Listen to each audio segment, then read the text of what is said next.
Okay. Wow. Not like a few details to pull together here, Mr. Combs. Terry Combs, what's going on? It's just another Tuesday in Arizona, right? Just another Tuesday in Arizona. The sun is shining and it's a beautiful day. And we're about to do 2 hours of DTG and DTF. I'm really excited. I am too. This is going to be a great event. I've got a few slides set up. We're going to break away live to New Jersey. We are set up with amazing guest speakers. We have at the end of this, towards the end, we're going to have our 4 special panelists. I mean, I'm pretty excited. Lots to do here. Lots to do. And I feel kind of bad because I just come and talk, and you're not only talking, but you're pushing all the buttons and making sure everybody's in. And so I appreciate that. Hey, listen, it's my pleasure. This is going to be a great couple of hours here. We have on schedule a lot of information, a lot of insights, and a lot of training. And I want to make sure that we cover that because, some have asked, and it's a great question, is this like deep dive training or what's going on here?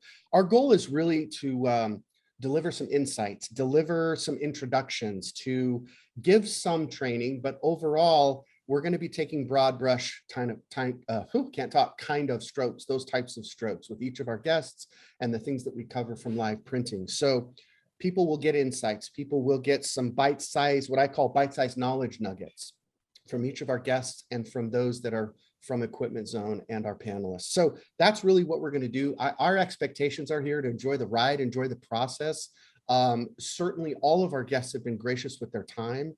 Those that are expert trainers, they're business owners, they're industry icons, and they, I'm sure, would be willing to answer a question offline if you have something specific. But Terry, you're also available. Amy will be available. Roy's monitoring the chat. And I think, my friend, we need to go because we're on the clock. I don't know if you know this or not, but that's why I put that big print right behind me right there. Do you see that one right there? I always mess that up.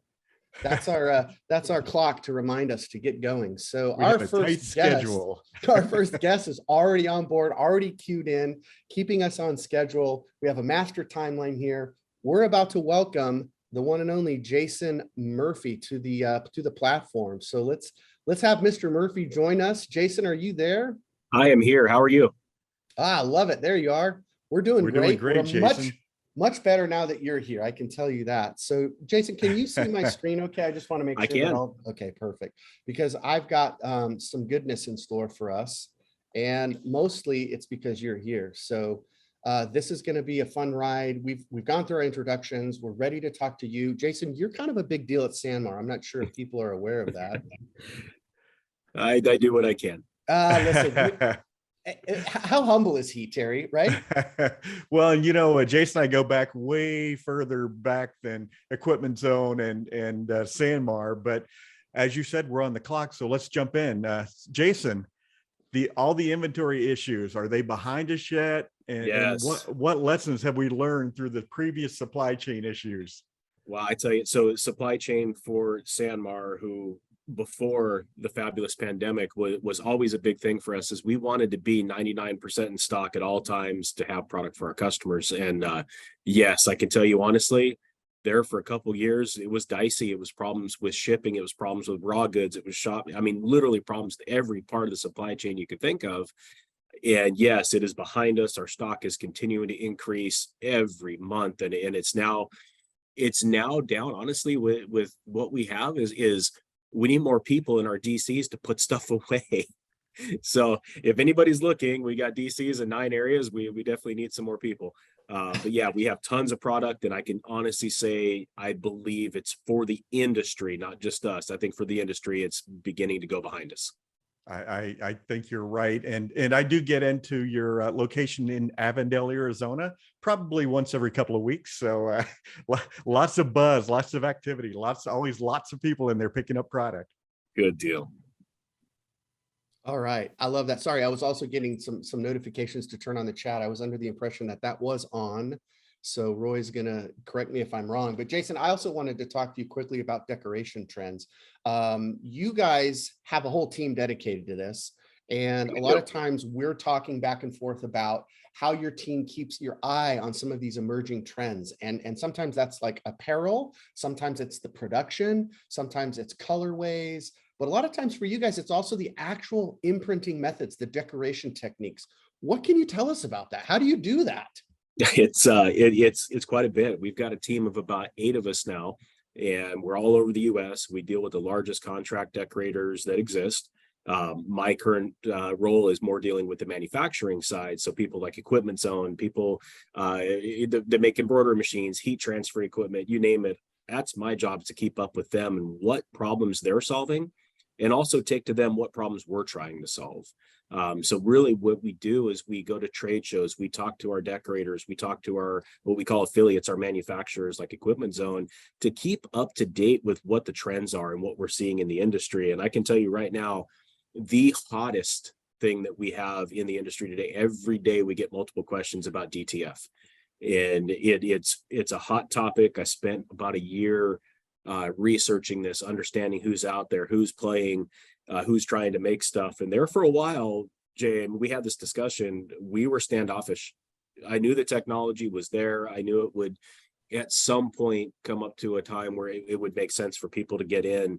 And my response to everybody in the industry who asked me this question was, you need to wait until some of the bigger distributors and manufacturers get involved. And now that we have people like Equipment Zone in using and making DTF equipment, it's a lot easier for us to say, yes, it's time, you need to jump into this. Because I know from personal experience, they now have support.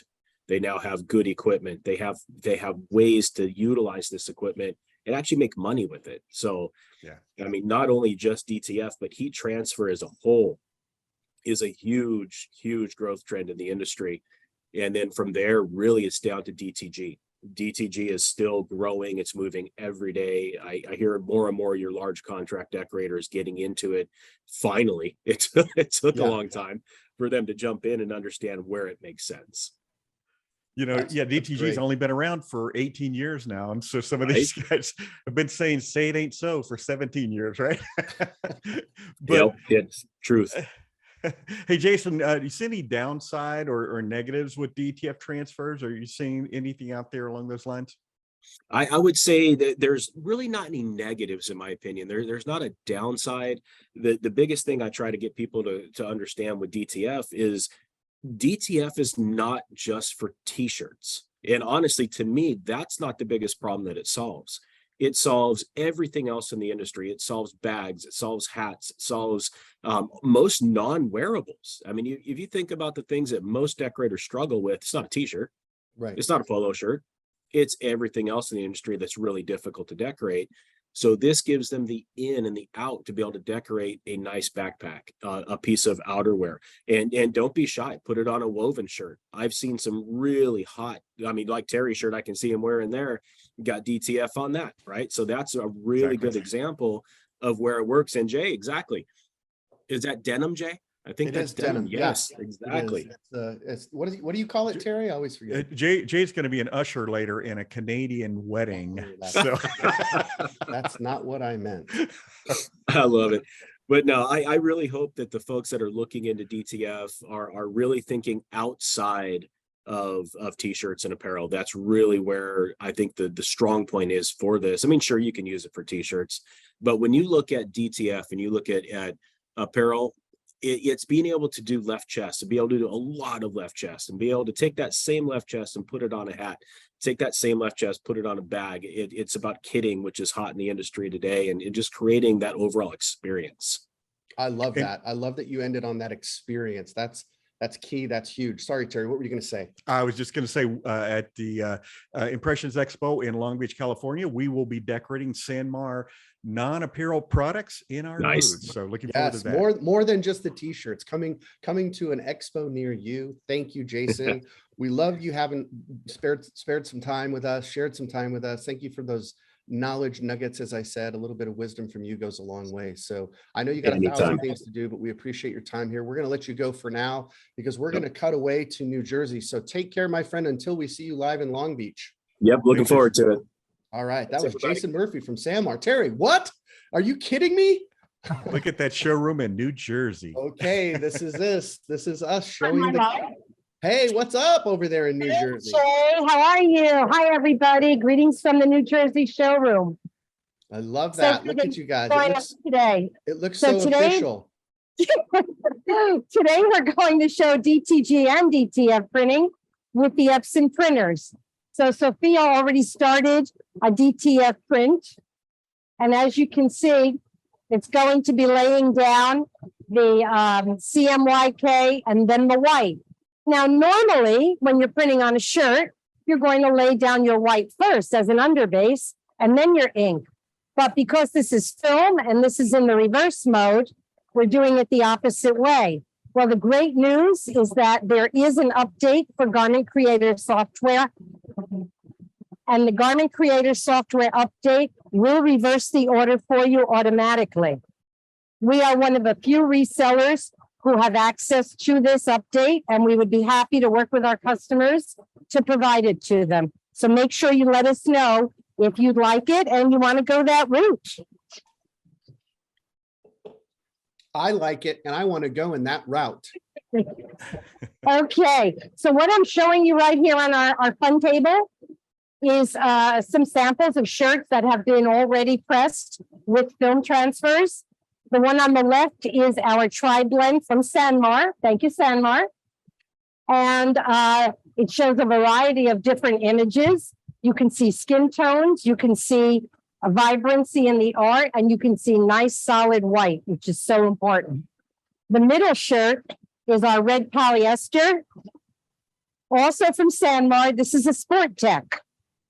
What's nice about DTF transfers is that it eliminates dye migration. Dye migration means that the dye from the garment migrates into the ink from your fabric. So where you see white area, if you had dye migration, that would be like a pink. But because of the DTF transfer, we're getting a nice solid white. And we've also got a neck label on that shirt. So Vanessa's going to show you that. See that? Oh, very So nice. neck labels are a fabulous way to make film transfers. You can do an entire sheet. I'll just put this here, an entire sheet of them, which is a great way to make your film transfers. The shirt on the right is your black 100% cotton heritage shirt. That looks pretty darn good. Fabulous. So now we're going to we're going to, we've got our print, just came off the printer. And Sophia is going to apply the powder, which is a very simple operation.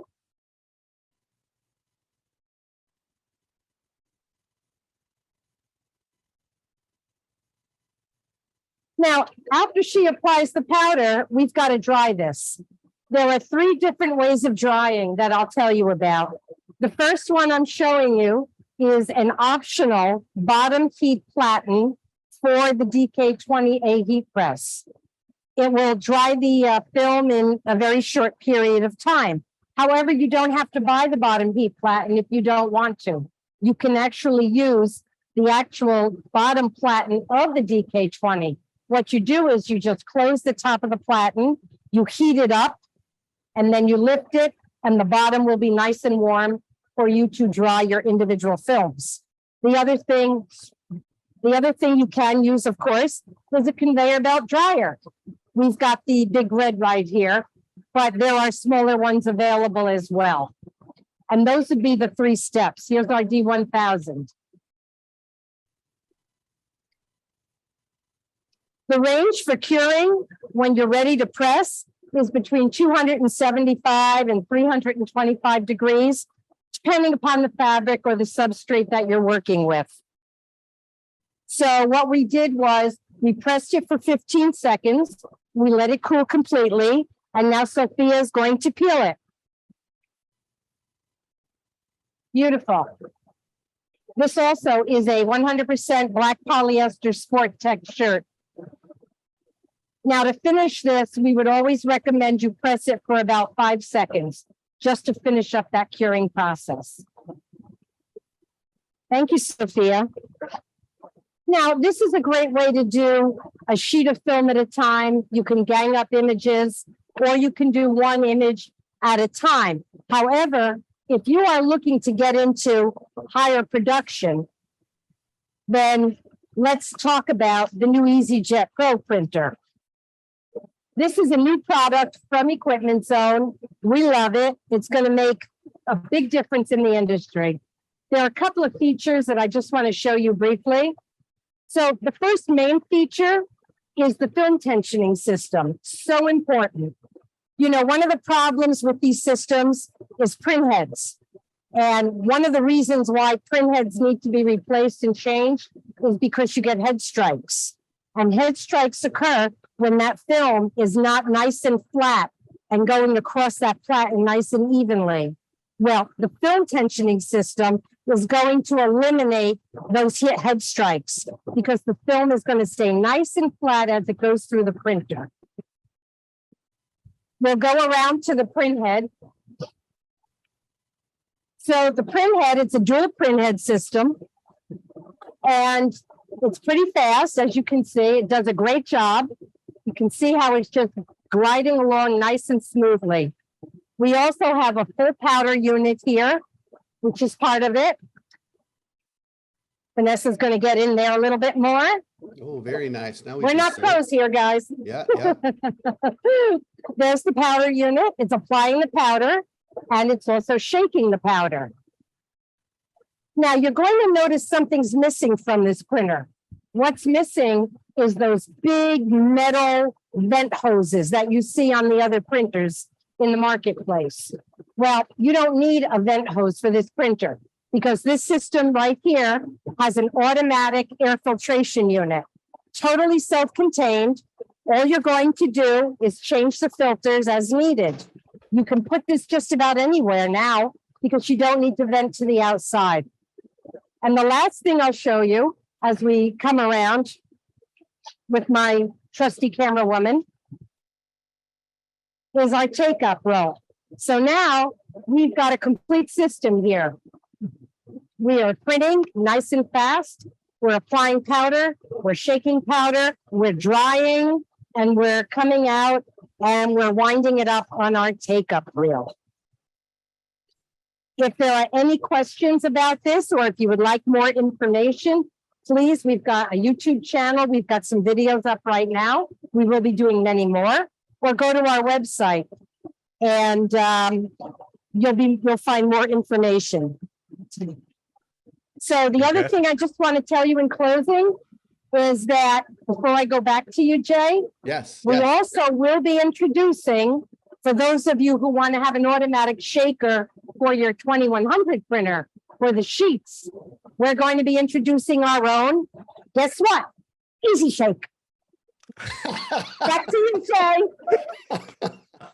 Oh my God, that was awesome. We didn't see that one coming. That was not in rehearsal. Wow. I almost don't know what to say after that. Well, thank you so much. Thank you, everybody in New Jersey. The Easy Shake, I guess, is the cat is out of the bag, and Amy has a new dance. So who knew? My phone is lighting up with texts.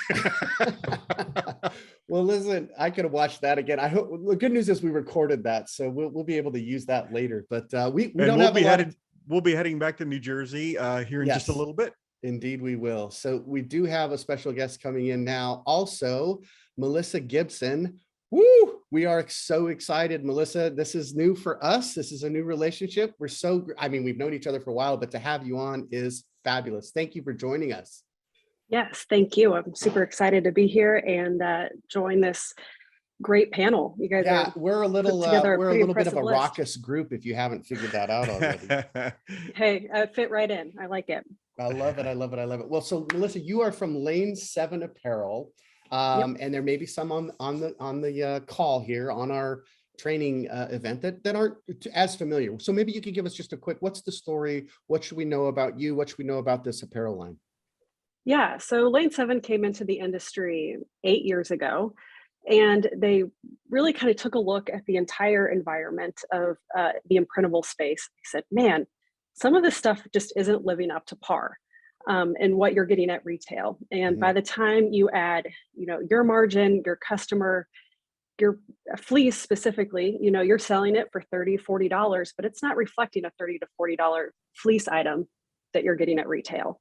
So how do you bridge that gap and keep costs low and bring and really elevate the space? So they went in and they've put in an entire collection that is ultra tight knit face, perfect for all the DTG, DTF, all the printing. So really kind of, and they're focused on maintaining that integrity and quality across the board. Nice. And really developing the collection as the technology continues to change. That's awesome. a big deal. That sounds like something that Terry and I would normally nerd out on when we start talking about, you know, Terry likes to keep, you know, yarn counts and, you know, combed cotton, and he's all into singles and weird things like that. I don't even know what that stuff means, but here's what I do know. It's all really important though. It is really important. Here's what I do know, and I'm going to surprise you right now with some amazing, we got some samples from Milissa and we printed them, Terry, and they came out very nice. Very Awesome. nice. Good. I've got another one to share, but Terry, you might have another question here. Yeah, absolutely. And in fact, I just taught a screen printing class this weekend, so I'm all hyped up on single thread counts and Love it. Milissa, it was great meeting you at Printing United in Vegas Yeah. recently. So talk to us about styles, cuts, colors, what's hot, what's not. Yeah, so I think we can all agree that the industry, kind of fashion wise, even when you walk into a store, it looks a lot different than it did 3 years ago. And the market as a whole is like, what are we going to be doing going forward? I don't think anyone has a lot of idea. The market's still kind of shaking itself out, coming out of inventory shortages, which I really think kind of drove a lot of what was happening over the last year and a half. And what you're seeing now is kind of a direct relationship with that. But going into 23, what I think you're going to see a lot of is a lot of oversized fits. I'm wearing one right now that you can't really tell because it's black, but it is an oversized urban fit. And you're seeing a lot of matching sets with sweatpants, getting that overall branding immersion, right? That everything is branded in some way, which is great. I think you're going to see the muted color tones stay for at least another 6 to 8 months. I think you'll start to see brighter colors come back towards the end of 23. And I think at the very tail end, maybe end of Q4 next year, you're going to see women's silhouettes start to make a comeback. Oh, Nice. I love that. And you know what was cool was when you're talking about the sample box that you sent over, we did some really cool stuff. We did some printing here on these sweats. This is sweatpants here, Terry. And luckily they are in my size. So I just thought I'd quickly share that out because I know what Terry's going to want to know. How do I get my hands on? But back to you, Milissa, you're our star. I do want to talk about sustainability just a touch. I know that's been a great discussion that we've had before in preparation for this event, as well as some of the interviews I've seen you do with other magazines and whatnot. But, you know, this is one of those opportunities for Lane 7 to set kind of the bar. And I know that you guys are sourcing your cotton through the Better Cotton Initiative, and that's something that you're doing. But at any level, our audience, we're always hearing about sustainability. So maybe you could build on that. What should we know? What are you hearing about? What are you excited about? What's the broader topic of sustainability as you see it?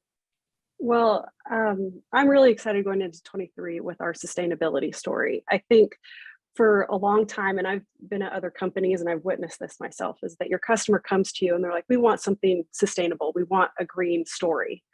And then they look at the price tag and they're like, okay, maybe not, because it costs do you have so much anything in more. light green? Right. What do you have that's half that price? So we are coming out, it should land in February, a brand new fleece that's going to be a little bit different fabrication than our basic fleece. It's all regenerated yarn and using recycled polyester. So it's 100% sustainable, and the price point's going to be between the $8 and $9 range, Wow. which Wow. right. The eyebrows go up. That changes the story because it makes it in line with the rest of our collection, which is also sustainable, using the BCI cotton, all recycled poly, and all of those things and give you a superior printing surface on top of that, because sometimes sustainable pieces are really tough to print on for a variety of reasons because of the way the fibers work. But giving you that kind of consistent story without the major price point, I think is going to be huge. That is huge. And I think wow. you're going to see it across the industry. I think you're going to see people have to bring prices down to compete more because it's such a demand in the retail market. And you're seeing brands, you know, Facebook, Apple, they're demanding sustainable apparel as well. Right, exactly. So my takeaway is this: we're going to go full Pleasantville in 6 months. We're going from muted colors to full color, right? Yeah. Everybody That's a have great reference. seen the movie, right? Yeah. So Milissa, tell us this. Tell us what you're most excited about for 2023. Man, I'm actually really sad to leave 22. It's been a great year for me personally, but I'm really excited to I'm Hold on, excited the could trade I shows just are, jump in and get personal? Could that have something to Yeah. do with the trip to Italy and getting married recently? it has a large part of that. It's yes, it's been a fantastic year, and Mr. Gibson gets all the credit. But no, I think excited to see people again. Yeah. Trade shows are in full swing. I think ISS Long Beach is going to be absolutely fantastic. And I'm excited to get this brand in front of more and more people. We're really an up and coming brand with a depth of inventory and price points that are kind of mind blowing at times. And really kind of shoring up people's supply chain resources and hopefully preventing ever seeing what we saw over the last 2 years for people. Yeah, right. Totally get you on that. Well, before we let you go, speaking of exciting, I just want to put this up in front so people can see this. Hopefully they can see this really cool print on this really cool hoodie. Thank you to Roy. Thank you, Milissa, for sending this over. I can't wait to wear this one. This is like, I know it's great when it's something I actually want to keep. You know what I'm saying? It's like we get a lot of requests to print a lot of manufacturers' goods, and we do, and we enjoy that. And so far, we've had our early tests look really good for DTG printing on this line. I know Tom Rauen, who's coming up next, he was bragging in the chat about how much Lane 7 rocks. He's a big time screen printer. So if Tom likes it, that's good news. So Milissa, before we let you go, I just want to share one more time. Thank you, because you were also gracious enough to let the first 25 people who registered are all going to get in touch with Milissa, because she's going to send you out a, I guess, I want to make sure I say this right, Milissa, a hoodie of their choice. Is that true? Yeah. Yep. So listen, early bird, and this is a Terry Combs reference. The early bird gets the hoodie. So That's right. We'll let you go for now, Milissa. Thank you so much. I can't wait to see you soon. So take care. Yeah. We're going to kick it over to Tom Rauen, who's going to join us here in Thanks, just a Melissa. second. So Terry, right? Were these fun, or was that? Did you see the big old Dia de los Muertos with the giant? And look at you on Taco Tuesday. I know, Exactly. right? Who knew I could pull that off on a Taco Tuesday? Well, next up, listen. The one and only, the man, the myth, the legend, I have in store for us, Mr. Tom Rauen. Tom, are you still there? Are you with us? Yeah, how's it going, guys? Hey, Oh my Tom. gosh. It's going great. It's going much better now that we see your happy face, your big smile. I love it. It's so fun to reconnect with you. Thanks for joining us. For those who don't know, Tom is also a big deal in our industry. We're so grateful that you could join us as the other guests have been rolling in and rolling out. Tom, you have done a lot of work in your short impressions, imprinting, screen printing career. I know you got your hands in lots of things, but I met you through screen printing. I know you as the founder of ShirtLab, or co-founder of ShirtLab. And now you, among other things, is the Envision screen printing story fading and now it's 1-800 t-shirts? Did I get that right? Yeah, we're doing a transition, little relaunch of the 1-800 t-shirts brand. And we're going to be sunsetting Envision tees here at some point. The 1-800 t-shirts brand. How cool is that? That's a kind of a big deal, right? Yeah, it's easy to remember phone number, that's for sure. Well, Tom, and you always have about 12 projects going, so something must have gotten finished up and you had an opening. So 1-800 t-shirts, huh? Yes, for sure. Very cool. Right. So Tom, tell us the story. This is so good. I remember, this is going to be a little bit personal, but one time you were talking about something and Terry was there, and Terry reached over and he said, so Tom, where did you learn to screen print? How did you get started? How That did was you get actually an started? interview on two regular guys. Well, I actually learned, I flew down to Phoenix, Arizona about 17 years ago. And I went to this crazy 3-day screen printing class. And there's a guy by the name of Terry Combs who taught me how to screen print. And super nice guy, great personality. And I got home and there was orders waiting for me when I got home. And well, it was an experience. I didn't remember everything that you taught me. That's for sure. But we got it done. I had to share that story because I thought it was so funny when Terry was retelling. He's kind of stepped in it a little bit.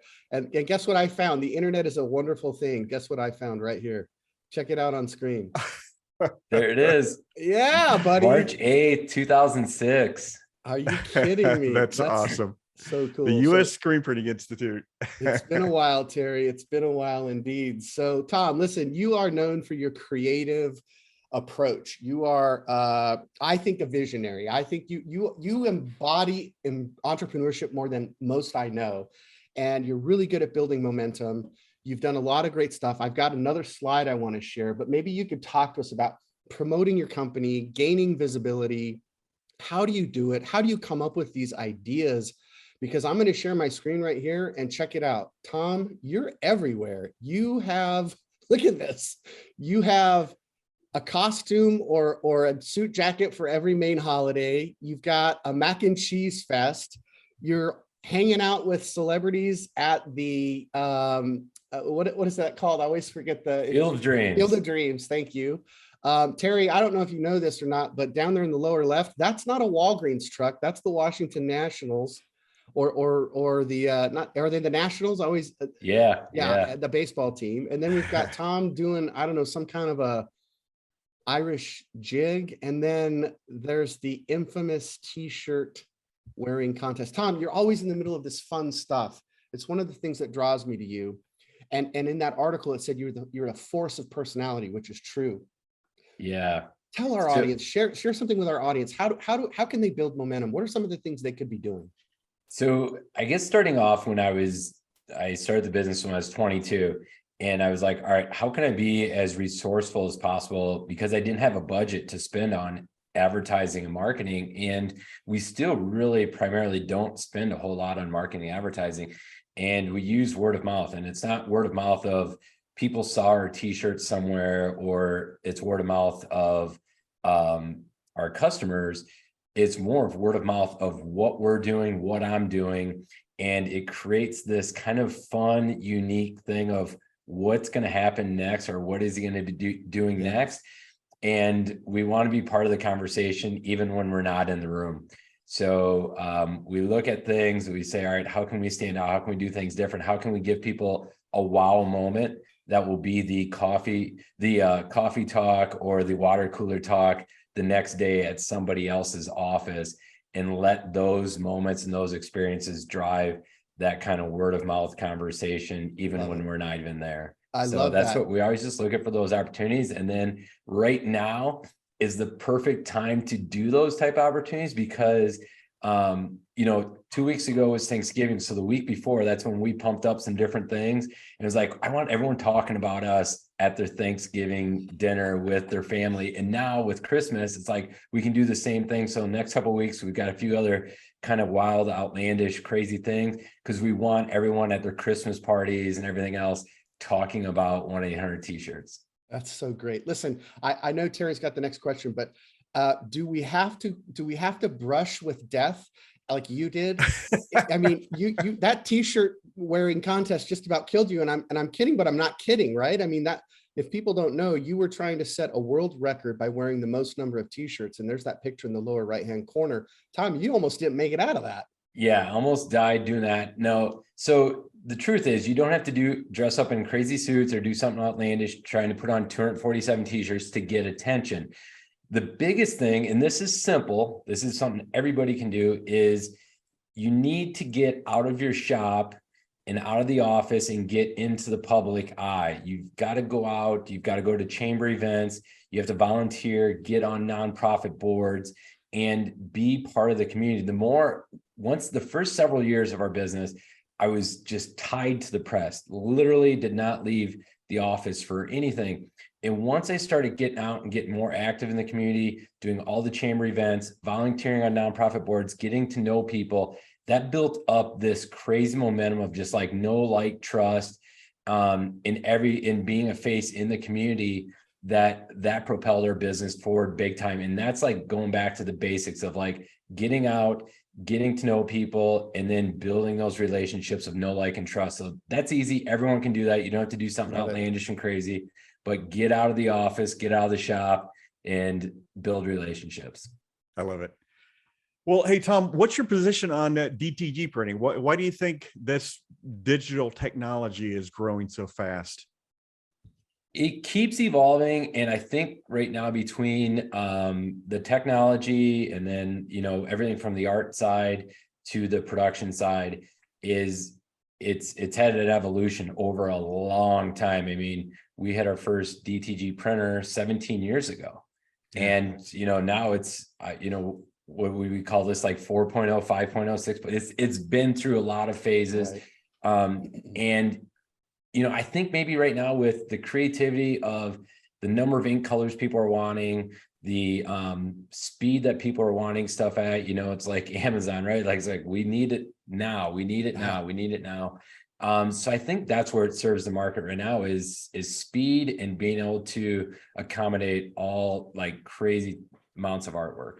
Love that. Knowledge nuggets from Tom Rauen. Tom, before we cut you loose, what are you most excited about for 2023? What's on the horizon for you, for 1-800 t-shirts? What should we be excited about? Maybe you can drop another little pearl of wisdom.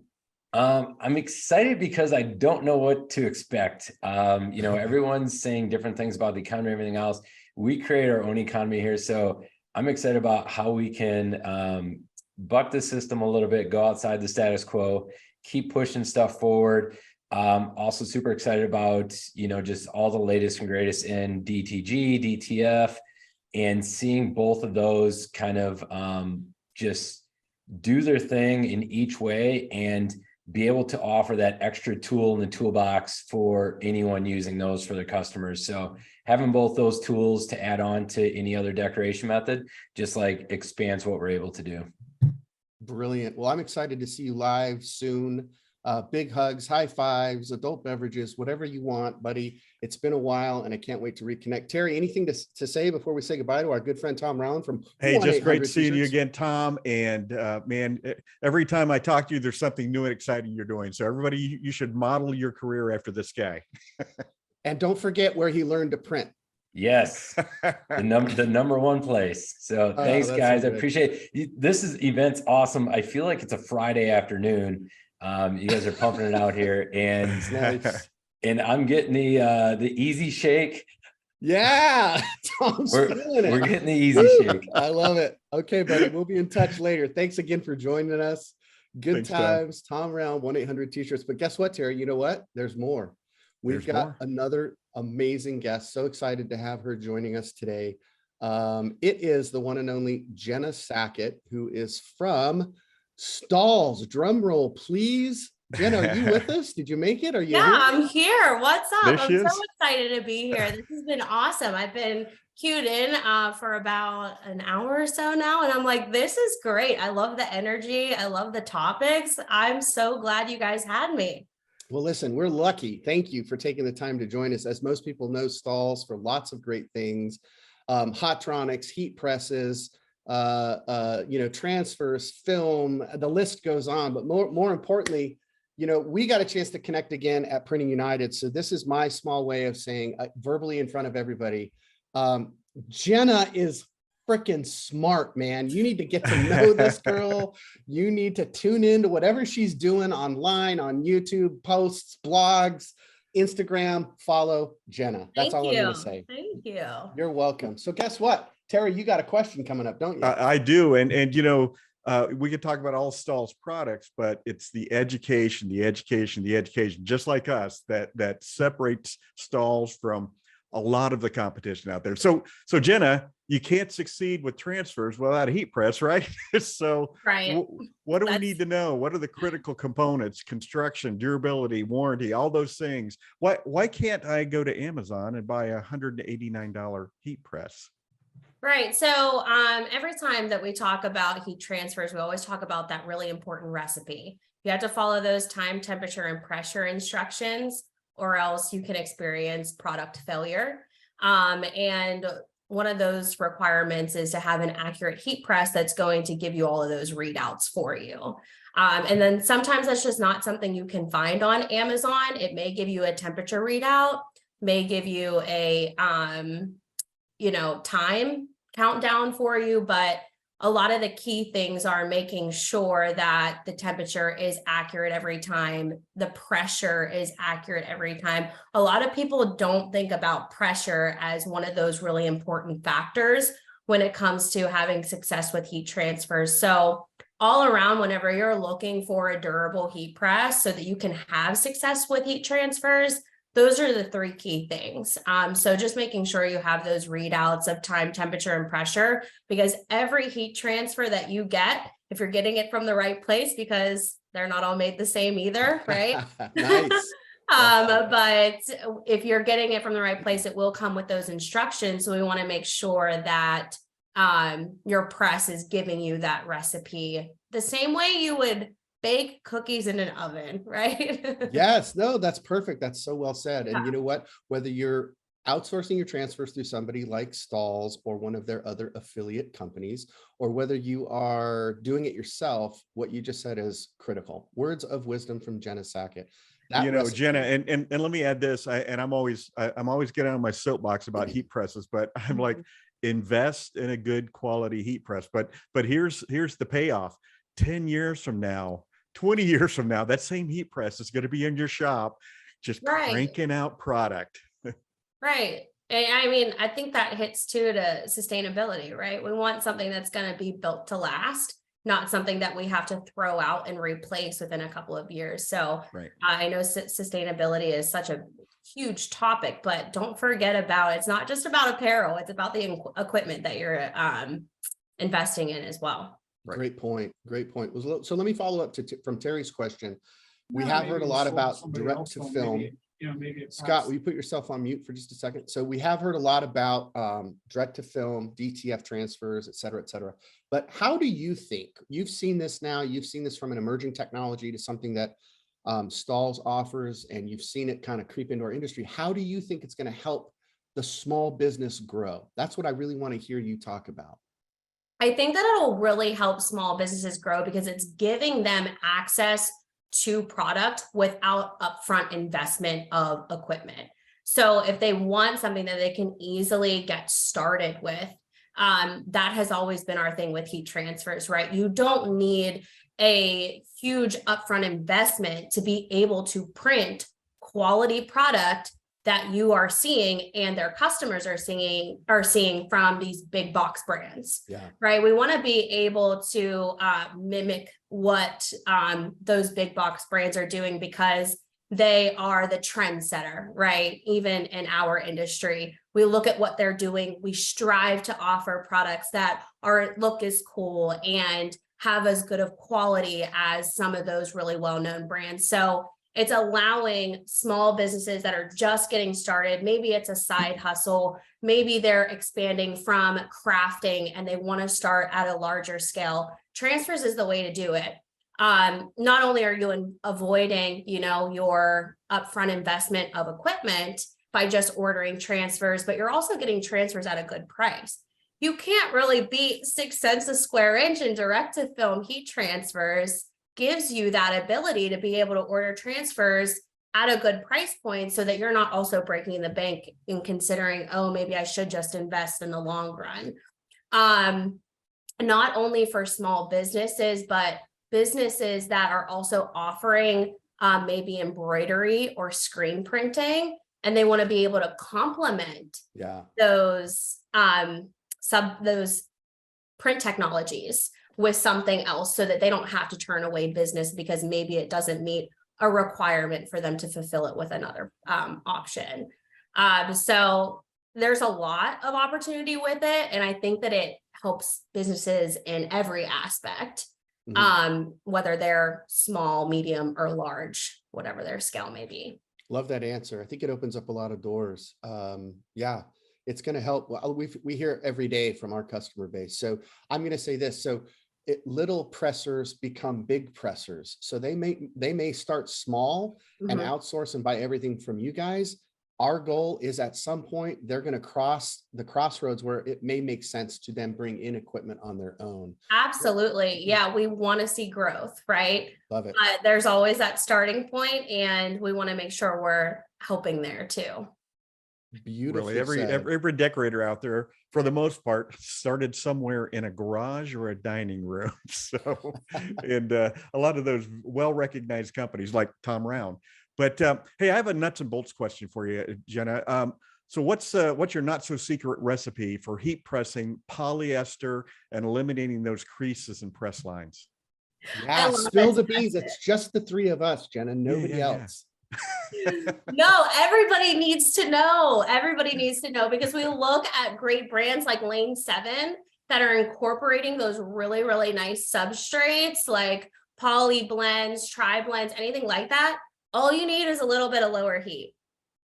Right? That's it? So, that's the secret? Lower heat. That's it. Oh So you guys God. have probably seen this with the 360 IQ whenever it comes to performance caps, or just those really hard to decorate hats that are structured. Maybe they have, a 6-panel, whatever it may be. It has lower heat on that heat press. And that is what is solving the crease issue, the crushing issue. And we also see that with our heated lower platens as well, right? So this is a shameless plug because we do offer the solution, and it is lower heat that you can plug into any Hotronix heat press. But it's the solution, because now we're heat applying the heat transfer from the underside of the garment, the inside of it. Right. So if it's getting scorched, no worries, because you can't see it when you're wearing it. So yeah, that's the way to avoid any like damaging, whether that's scorching, heat press marks, just adding some lower heat. Tips, knowledge bombs, little nuggets like that, Terry, goes a long way. I know. Jenna, there might be awesome. one of those hat presses upstairs here right now. Yeah. So. I think I just heard it go off. I love that for you, Terry. Love that new hat press. So before we let you go, last question, Jenna, thanks again. But new trends. I know that you're very active in the community. You see lots of things. You're watching Instagram. You are very well connected. You, in fact, are an influencer, so don't forget that. But what are some of the fun things that you've seen? Maybe imprint locations, maybe something different. Love to get your take on that. Yeah, so one of my favorite things to talk about is unique print locations, because you can look at a t-shirt and see a standard left chest. But what we want to do for the brands that we're printing for is make their brands stand out, right? If you as a printer can take someone's brand and elevate it, they're going to remember that and they're going to come back, right? We want those repeat customers. And this is a way to do it. Doing unique print locations, maybe instead of a left chest, you're hitting the back shoulder, just something unique. Sleeve prints, pocket prints, if it's a hoodie, there's so many unique advantages of doing things like hooded fleece, sweatpants, because there's just so much real estate on products like that to add unique print locations to. And I always say the more areas of a garment you can print realistically, right? We don't want to go too crazy with it. We still want it to look great. But it's the more profit that you can add for that piece, right? So I have to laugh. Matt Olson said the right chest is the new left chest for 2023. Okay, wise guy. Listen, I love that. It is pretty funny. I like it. I love that. I've seen you guys print on hoods, on the hoodies, whether it's right side up or right side backwards or inside out, I don't know, but just having the courage to try and showcase. So make lots of samples, right? I've seen you guys do this at shows where you're constantly making samples. Just experiment. Would that be some final advice? Yeah, absolutely experiment. You never know what's going to hit. I got to do a lot of really fun stuff with brands that Stahls works with personally for printing out of our fulfillment center. And so we just got to have a lot of fun with it, try new things. I will say, if you are currently doing screen print, direct to film, direct to garment, if you can get your hands on dimensional products, puff, 3D emblems such as flex style, PVC, silicone, rubberized finishes, anything that takes it and pops it off the garment a little bit, it's just going to elevate that brand even more. So unique print finishes is another really big trend. Great advice. Love that. So the texture pays. That's what I heard. I love that. Jenna, we could talk to you forever, but we can't because we're on a tight schedule. That's why the clock is over my shoulder. But thank you so much for joining us. Until we see each other soon, take care. Happy holidays. Thanks for all of your wisdom. Thank you guys. Appreciate it. Thanks, Jenna. We will see you soon. And by the way, people were bragging about that Stahls hat press in the chat. So must be doing something right. Yes. Yes. All right. See you All guys. right. Take care. Bye-bye. So guess what, Terry? You and I had this amazing opportunity to catch Matt Rhome from Epson and Tim Check also from Epson. They wanted to join us. However, due to scheduling, we pre-recorded this next little video. Okay, this is going to be a great session. I'm so excited. Terry, listen, anytime we can get our friends from Epson to join us, you know it's going to be a good time, right? Absolutely. And this is where we get the in the know information directly from the source in Epson. Absolutely. So we're kind of excited. Of course, you know, it's one thing for us to be blabbing about the DTG printers, but like you said, going to the source is always powerful. So I'm excited because as you can see on my screen, we've got Timothy Check, who is the product manager at Epson. And of course, our dear friend who we've known for almost, I don't even want to say, because, you know, you two always get mad when I bring up time frames like that, but Mr. Matthew Rhome, Matt Rhome is going to be here, and he's also in DTG business development. So the two of them are going to join us, if I'm not mistaken, right about now. So what I want to know is, where are they? These guys are coming to us from, I don't know where, California, maybe? There they are. What's going on, guys? Hey, pleasure to be here. Thank you guys very much. Yeah, we're right in the Epson Technology Center, where we have all our cool, fun toys and neat peripherals and all the products to be able to make some kick-ass garments. And we're excited to be on this call. So yeah, thank you guys for inviting us. Oh, absolutely thrilled to have you. Wouldn't be a DTG or DTF Academy without you, quite honestly. So let's get to it. Terry, listen, I'm going to let you take the lead here. You've kind of got this first question. You know these guys. Let's see if we can't pin them down to something, you know, really challenging. Absolutely. So first question, what are the main apparel decoration challenges that the F3070 will solve for you? And Tim, let's start with you. Well, I mean, there's a lot of spots to go with, but the biggest part is, hey, the market's changed. You know, what customers want to start out with today might be, hey, I want one of these awesome shirts. We need 10,000 of these. Wonderful. Screen printing's great for it, but the market's kind of changing where all of a sudden now I only need 50 or 100 of these, but I want different sizes and I want different shapes. And instead of baseball, I want football on there. Where the F3070, ShirtLab F3070 comes in is it really makes it super flexible for a garment producer or a garment decorator to easily pivot to be able to produce what customers want. And instead of stocking up a whole bunch of warehouses of finished goods, you simply just have your raw materials. And if a customer wants this on a blue shirt instead of a black, it's as simple as printing to order and able to do that very quickly. So you're not tying up a lot of money, a lot of materials. It's always challenged to get some of those shirts sometimes and the quantities needed. So that way you're reducing the amount of waste and be able to get what customers really want quickly, but also in volume. And that's one of the spots where the ShirtLab F3070 really is kind of been a helpful tool for a lot of our customers, is really upping the production volume that they can do with this system. Awesome. Well, Matt, and you and I are industry veterans, and Jay, that is the proper term, industry veteran. veterans. Okay, I better write that down. But so Matt, what's your take on it? What main apparel decoration challenge is solved by the F3070? Well, the big challenge is, you know, with a business owner, you're always looking at your bottom line, dollar and cents. So what the 3070 does is it's fast. It's a speed increase. So one operator should be able to print 50 shirts an hour. In a pod concept, you add two 3070s, you can get up to 100 shirts an hour. So it's speed, ease of use, and good ink price. That's what owners want. Love that. Exactly. That's true. We hear that a lot, Matt, about speed and, you know, getting one operator to be able to do full color, full size, white ink on a dark garment and crank out 100 in an hour with two of those.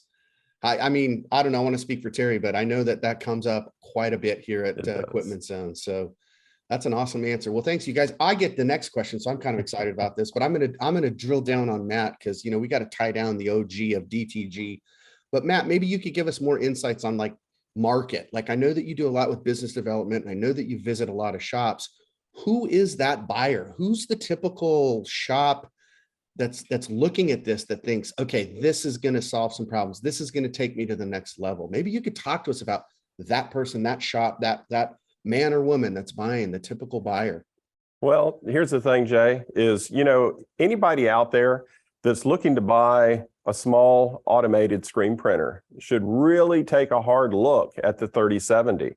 With labor now so tight and so hard to find labor,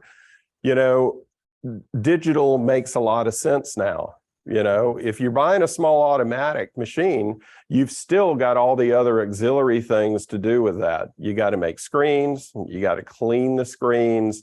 There's a lot to it. With this machine, hey, it's digital. You just put the art in, away you go, press the button. You don't have to train somebody. So this machine makes a lot of sense. I love that. I like Terry's reaction when you said you don't have to clean screens. I saw Hey, Nobody likes remember, cleaning. I'm an old screen printer too, like Terry. So I know how it is. I thought it was veteran. You said, oh, that's right. We're veteran screen printers. Industry veterans, exactly. So I'm a screen printer out there in the world, and I already have an automatic press.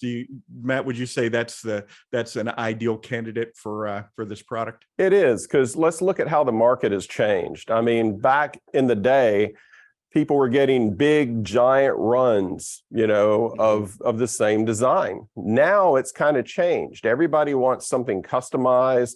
They only want to buy one shirt, two shirts. Digital makes a lot of sense. Now, I'm not saying, hey, get rid of your screen printing machine, because everything has its place. It's just another tool in the toolbox to help you basically make money and grow your business. Well, I will have to tell you that I teach screen printing classes, as most of you know, and in my last class here in Phoenix a couple of months ago, one of the students, and they already have automatic presses, they are ordering this month an F3070 for exactly the reasons you're saying. Yes. I love that. Terry, you're not making that up, right? That's I'm not making that up. I hear it. Hey, I hear it every day. Every day I hear that same story. So it is true. I love that. Gives us great positioning. So I want to switch this a little bit, not get too technical, but I'm gonna ask you, Tim, and of course, Matt, jump in anytime. But I know that Epson prides itself on technology and being a leader in inkjet technology. And at the same time, I also know that each of us kind of has our favorite feature. So I kind of wanted to ask you, Tim, like, what is it technologically that kind of lights your fire when you think about this F3070? Well, Matt has a comment that he just said earlier that really does sum up everything. To most people, it always comes down to the bottom line. I love the technology. I'm an engineer at heart, and so I love the technology. And so, yes, I probably will get a little more technical than need be. And I know Matt just summarized it, basically just saying, hey, it's fast, it makes you a lot of money, and it's low cost to produce a shirt. That kind of sums it up. But the technology that goes into this printer that really makes it, to me, that one of my favorite features. It's something you don't necessarily see, but it's just even the print head technology that goes in there. It's so much technology. There's these two massive large heads. One's just dedicated for putting down white, that we can put this thing in a very fast print mode, and we get a little bit of good flood coat, good opacity that's in there. The cool thing about it is the printer's like self-aware. Not to get like super sci-fi tech, but the print head, every time it shoots the dropout, it knows if there's a problem or not, so that it can do it. Basically, it makes sure that what comes out of the printer is going to have good sellable print quality. So if there was something where you happen to pick up some fibers from the shirt, goes on the print head can basically detect that and be able to compensate for it. So when you get your finished printout, majority of the time, you're not even seeing any type of streaks or any imperfection in there. You can still sell that shirt as if it was one that had no issues whatsoever. That's one that I love. The technology that goes into that is just really, really exciting. The other part to it, though, is I really like how you can go from a really lightweight, like a tri-blend thin t-shirt that feels really soft, to going in and putting in a thicker, really heavyweight t-shirt, even some sweatshirts. You can put it on the platen, there's no adjustment needed.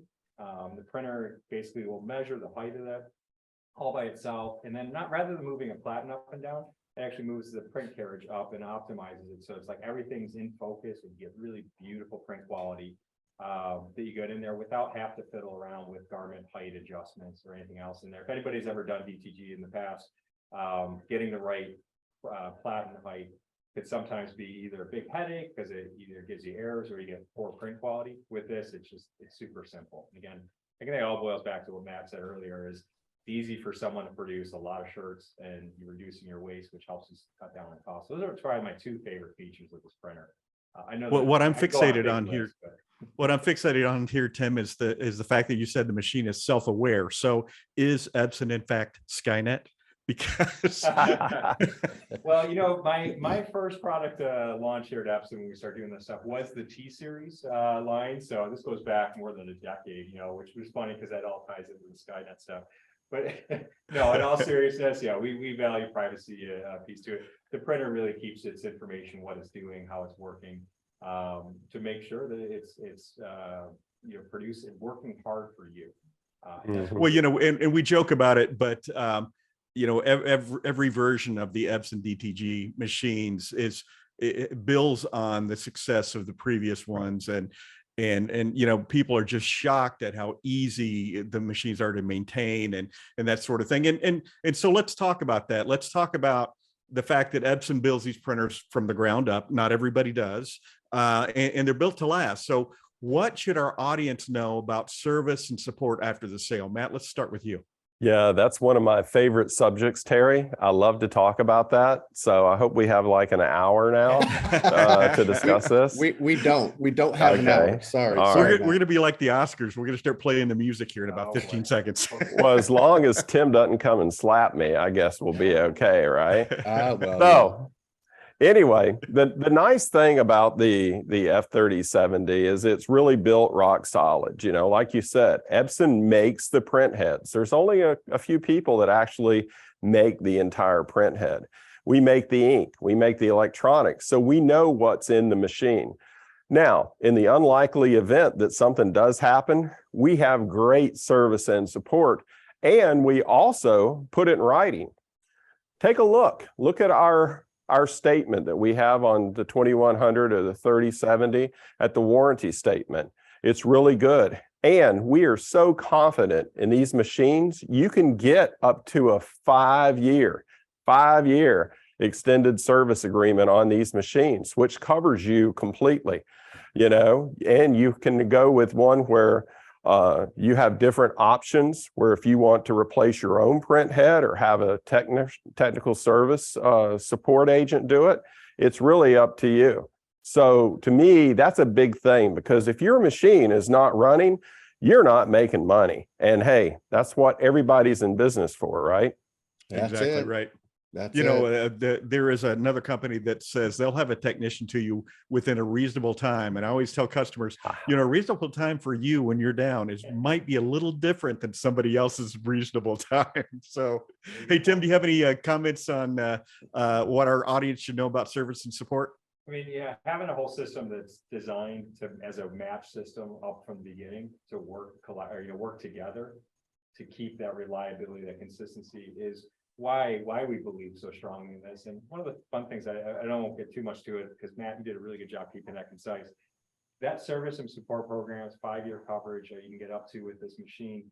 One of the big things that we want to highlight to that too, and not to get everybody focused on price, but we believe so strongly in this. If you actually look at what the cost of those for a 5-year service plan, what that is, that's cheaper than, I shouldn't say cheaper, less expensive. If you see what other people are charging for service coverage, you're like, there's no way that can be a 5-year coverage for that price. It's ridiculous. And it's because we know these machines work well. We believe in them confidently, not just believing it. We're putting our money in our mouth where we're talking the talk here and walking that walk, because we can price the service programs and stuff in here because we know these machines will be reliable for customers.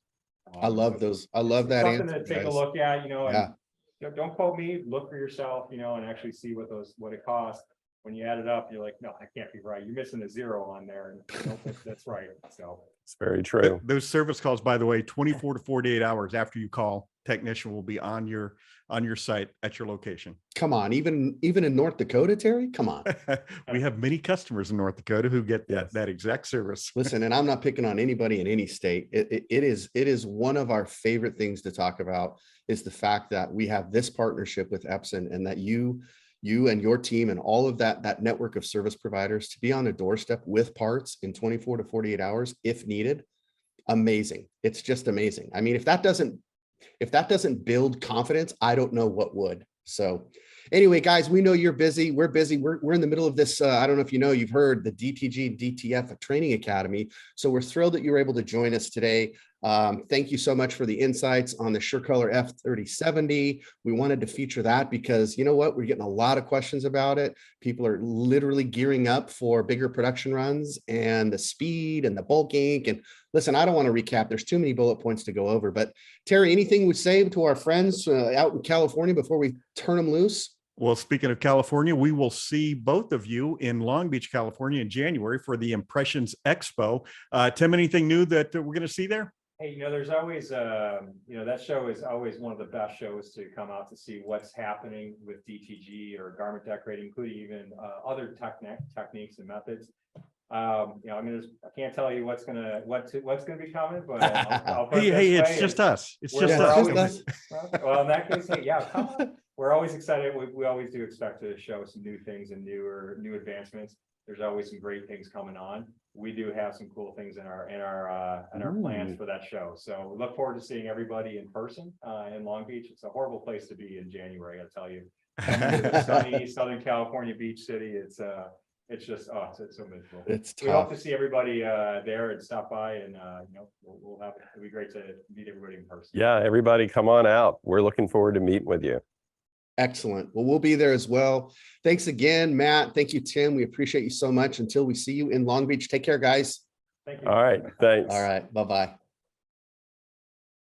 How cool was that, Terry? I mean, Awesome. I love it. Well, listen, we've got more in store, so let's keep going. Here we go. We've got some slides. We've got some upcoming guests. We're going to meet more experts right now. The F3070 is, we love it. And every time I get around it, I'm like, we're kind of jealous here in Arizona because we don't have one yet here in our showroom. Maybe let's hope that that's going to change sometime soon. But we just think it's a great printer. It's a production printer. We're going to kick it over here to, it looks like somebody who has a really cool hat on right now. Who's that standing in front of that F3070? Hi, guys. Hey, Amy, looking good. So I just wanted to wear my hat because it looks a lot like an embroidered hat. But lo and behold, this is DTF. Look how fabulous that looks. Awesome. One of our favorite prints. Love it. So we're going to be printing now on the Epson F3070 printer. Super fast. We love it. It's a great production machine. Ready, Sophie? I'm going to push the magic button. Yes. And away we go. So You're all it's a now real trained. workhorse for the bigger runs. The printers can be set up in a pod of 2, and you can print as many as 100 shirts an hour this way with just one operator. So as you can see, there are 2 print heads. So you're laying down your color and your white ink simultaneously. Here comes your white. And now we're going to start with our color. A full front image is going to take about a minute. So it's really designed for people who want to do 100 or 200 or 300 a day, because you can really get good quality prints out of this machine. It's coming out. And by the way, I want to say a shout out to Dane. These are Dane Graphics. Oh, great, Dane. Our buddy Dane. Graphics has provided the images for us today, and we want to thank him for that. Thank you. So now we've got our cotton heritage shirt. Sophia is now going to print a hoodie. So because the thickness is different on a hoodie than a t-shirt, the F3070 is going to automatically adjust the platen height. There's no manual adjustments needed on this. Okay, I'm going to take this off. Take our beautiful shirt. I'm going to put this now in our Vastex dryer, which would be a really good piece of equipment in conjunction with the F3070.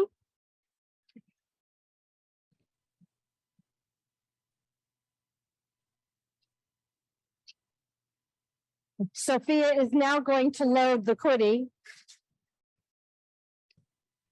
which we have already pre-treated. So this is our hoodie platen that is made by Equipment Zone, designed specifically for zippered sweatshirts and hoodies with the pocket. So she's just going to simply place that. By the way, this sweatshirt is courtesy of Lane 7. We want to thank them for that. And it's got a nice rubber gasket to keep it nice and snug. And once again, she's going to push the button and it's going to print super fast. Vanessa's going to do a close-up in there so we can actually see it.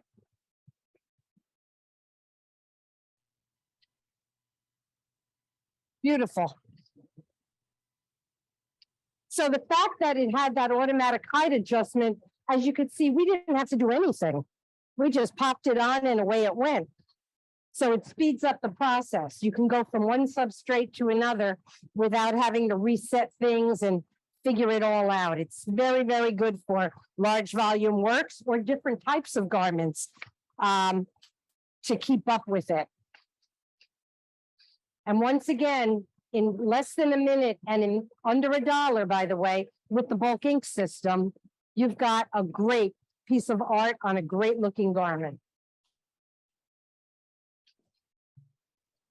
You can also use multiple heat presses if you don't have a conveyor dryer, and you could set that up as a pot as well, but then you would need different operators going back and forth.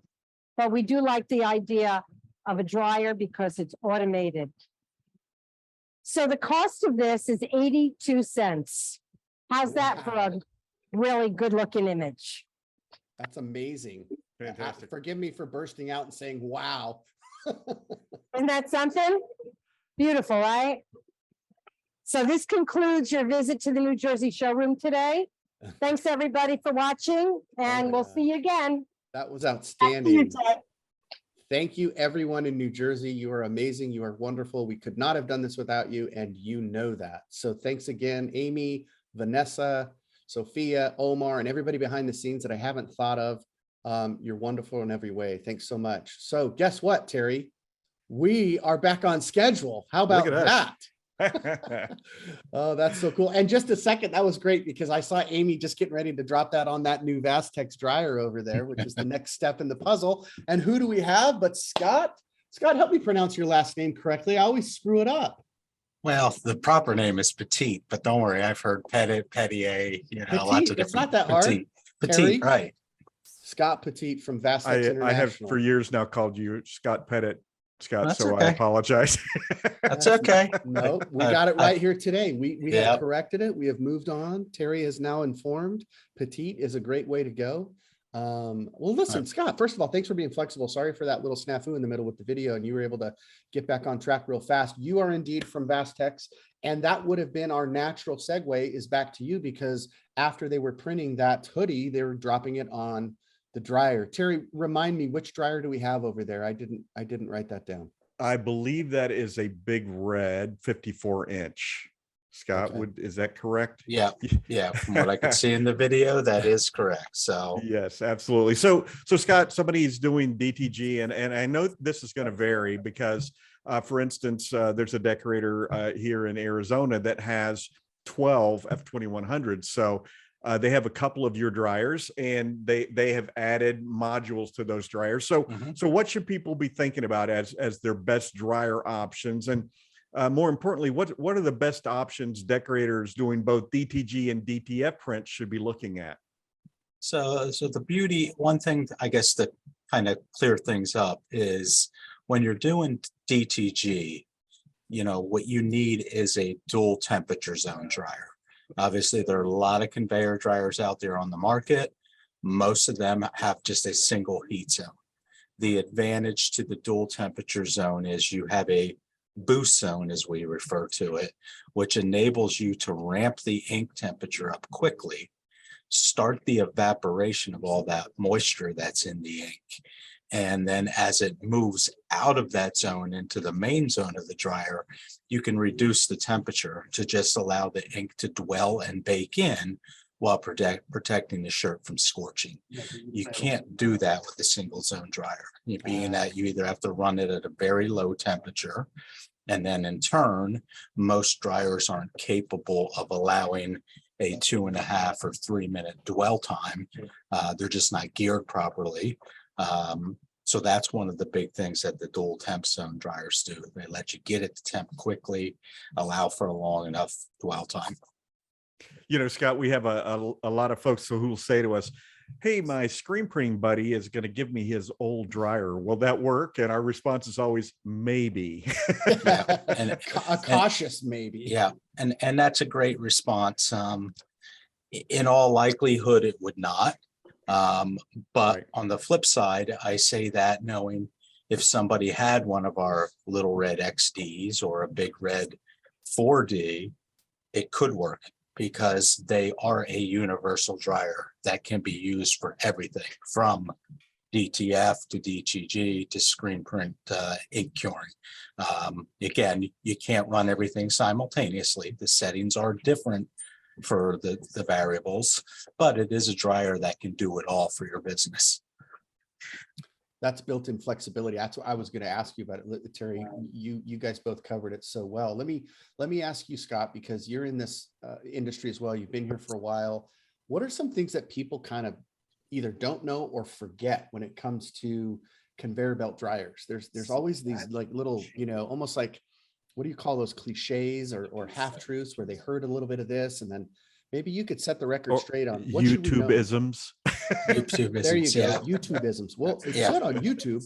What's something that we should know, especially as it relates to like DTG printing or DTF printing or any apparel decoration? Maybe you could enlighten Well, yeah, one of the big things that I hear are people are under the assumption that you have to have forced air. And that's not true, but you particularly hear that when people talk about DTG printing, water-based inks. It's not the air movement that the forced air is giving. It's getting that moisture out of the chamber, out of the tunnel. That's where a nice, powerful, focused exhaust system comes in there, so that you can expel that moisture out of the tunnel.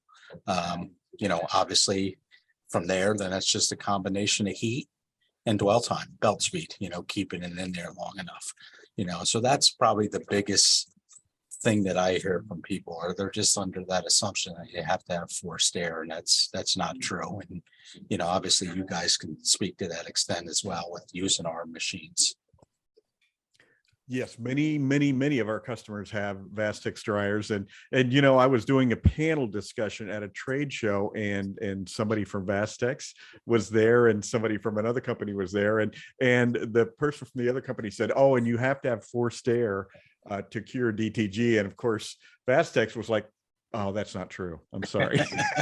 Sorry to set the record straight. In a very public forum, but in your mind, it makes sense. You think, Right. "Oh, well, yeah, okay, I that makes sense. So I will believe that." But obviously not true, because we and many of our customers use Vastex dryers without forced air all day long, every day, and produce beautiful products. But speaking of technology, is there any new technology, new developments we should be keeping our eyes open for in 2023? Not from the dryer perspective right now. Again, we're always, as a company, trying to stay as cutting edge as we can, looking at what's coming out, what's new on the horizon. Certainly, as I made mention of, any of our dryers work for DTF. I mean, that has been, from our perspective, the biggest explosion we've seen in the last probably year and a half. Whereas 3-4 years ago it was DTG, now it's transitioned to DTF. The beauty is we have a product that's compatible to all of it. The other thing you alluded to, Terry, was your customer there in Arizona. A big thing for me to point out too with the Vastex equipment is all of our dryers are modular. meaning that you can add on to them, whether that be conveyor extensions to increase your in-feed or out-feed length, to adding additional heating chambers to increase your production capacity. So I like to tell people, these are dryers that can grow with your business. You're not going to be restricted where you buy a dryer and in 6 months or a year you've outgrown it. Well, now I need to put it out on the market and try to sell it and get something bigger. Not necessary here. There's differences. We offer a 30-inch wide belt, a 54-inch wide belt. As you said, you had a 54-inch wide in your shop there, or your showroom. Again, that is a machine that can support multiple printers. Whether that be, you can load shirts from both sides of the belt. You can add conveyor extensions to increase capacity to get more garments onto the belt. Add heating chambers to increase production. So big thing, since you had mentioned your customer there being modular, that's what, to expand upon that, that's exactly what you mean by that, Terry. Exactly right. And I always tell people, no matter what their decoration method, always plan for the future when you're buying equipment like this. Don't limit yourself to running one machine and that's the capacity of that dryer. You've got to look to the future and you have to assume your business is going to grow. Yeah. Scott, before we let you go, we get this question a lot and it came in again on the chat. I am not technical enough to answer this question. I'm not close, but we hear about phases: 1 phase, 2 phase, 3 phase. What does that mean and how does that relate to your dryers? So, not knowing exactly what they're considering, but if they're talking electrically, there's a single phase and there's a 3 phase. So that is simply the power that's feeding the dryer and the number of hot legs that are on them. And by no means am I an electrician, but I can tell you that a single phase machine will draw more amperage than a 3 phase machine. Does that equate to cost savings to the customer? No. Your power requirements or costs to run the machine will stay the same. Where it does help the customer is if they have 3 phase power available, it frees up more amperage within the panel to run other equipment. So rather than, maybe a bigger dryer like a Big Red might pull, just off the top of my head, say 70 amps. Well, that 70 amps goes to maybe 40 amps when you go to 3 phase. So that's 30 additional amps that they could use to run, a heat press or, a pre-treat machine or something else of that nature. That's an excellent answer. Excellent, my friend. I knew he would know, Terry. I knew it. I did too. Listen, that's why we have our experts. That's why we have Scott Petiet here from Vastex International. Scott, you've been a wonderful guest, and I know people ask these kind of questions. So thanks for joining us as it relates to all things. Sometimes they call them tunnel dryers. I always call them conveyor belt dryers, but whatever. We're just glad someone from Vastex is with us. I appreciate you guys having me. All right. Thanks, Well, we're gonna keep moving forward here. Up next, we've got Adrienne Palmer. I don't know if you know Adrienne, but she's kind of a big deal. She's also from Screen Printing Magazine and Big Picture Magazine. So and a graduate of the Ohio University School of Journalism, like myself. You too. We always talk about it. You bring it up every time, and I love that consistency, but boy, I tell you what. But anyway, it's not about us, it's about Adrienne. Adrienne, you're so I love having you on as one of our guests because you come with new information, new data, and just to see that smile and the fact that somebody from screen printing cares enough about DTG and DTF, all things apparel decoration. We love it. So thanks for being here. Yeah, thanks for having me. I think the thing is that we just need more bobcats in the screen printing industry. I think we do too. Be Terry and I. Yeah, exactly. I don't think the world is clamoring for more bobcats, but okay, I'll give it to you. I didn't even know that was your mascot. Go Bobcats! All right. Yeah. We're so far out here.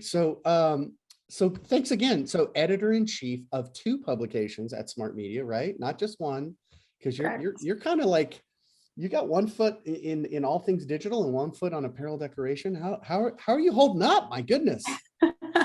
Yeah, I actually just got back from a digital textile printing conference last week, which I thought the main focus would be for big picture. But then as we start learning about DTG and apparel is being brought up, and I'm like, oh, actually, this is relevant to the screen printing space as well. It's all kind of intertwined. We're all in this big print industry together, right? How cool is that? I love that that happened. It's kind of like an emerging of markets, and people want to be in the know, whether they're start out in signage and then the next thing you know, they're over here trying to figure out apparel, or they go from apparel into promo, or they go from promo into packaging and they're trying to figure out kitting. And now we see everybody is kind of like, I don't know about you, Terry, but when I go to family reunions, it's kind of like a dysfunctional family reunion, right?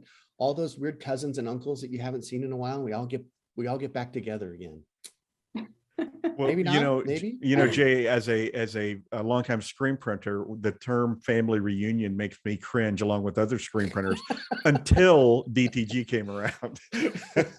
Oh, you mean you don't want to have 17 shirts and they're all different sizes from a toddler to a 3X? Is that what you're talking about? Exactly right. Exactly right.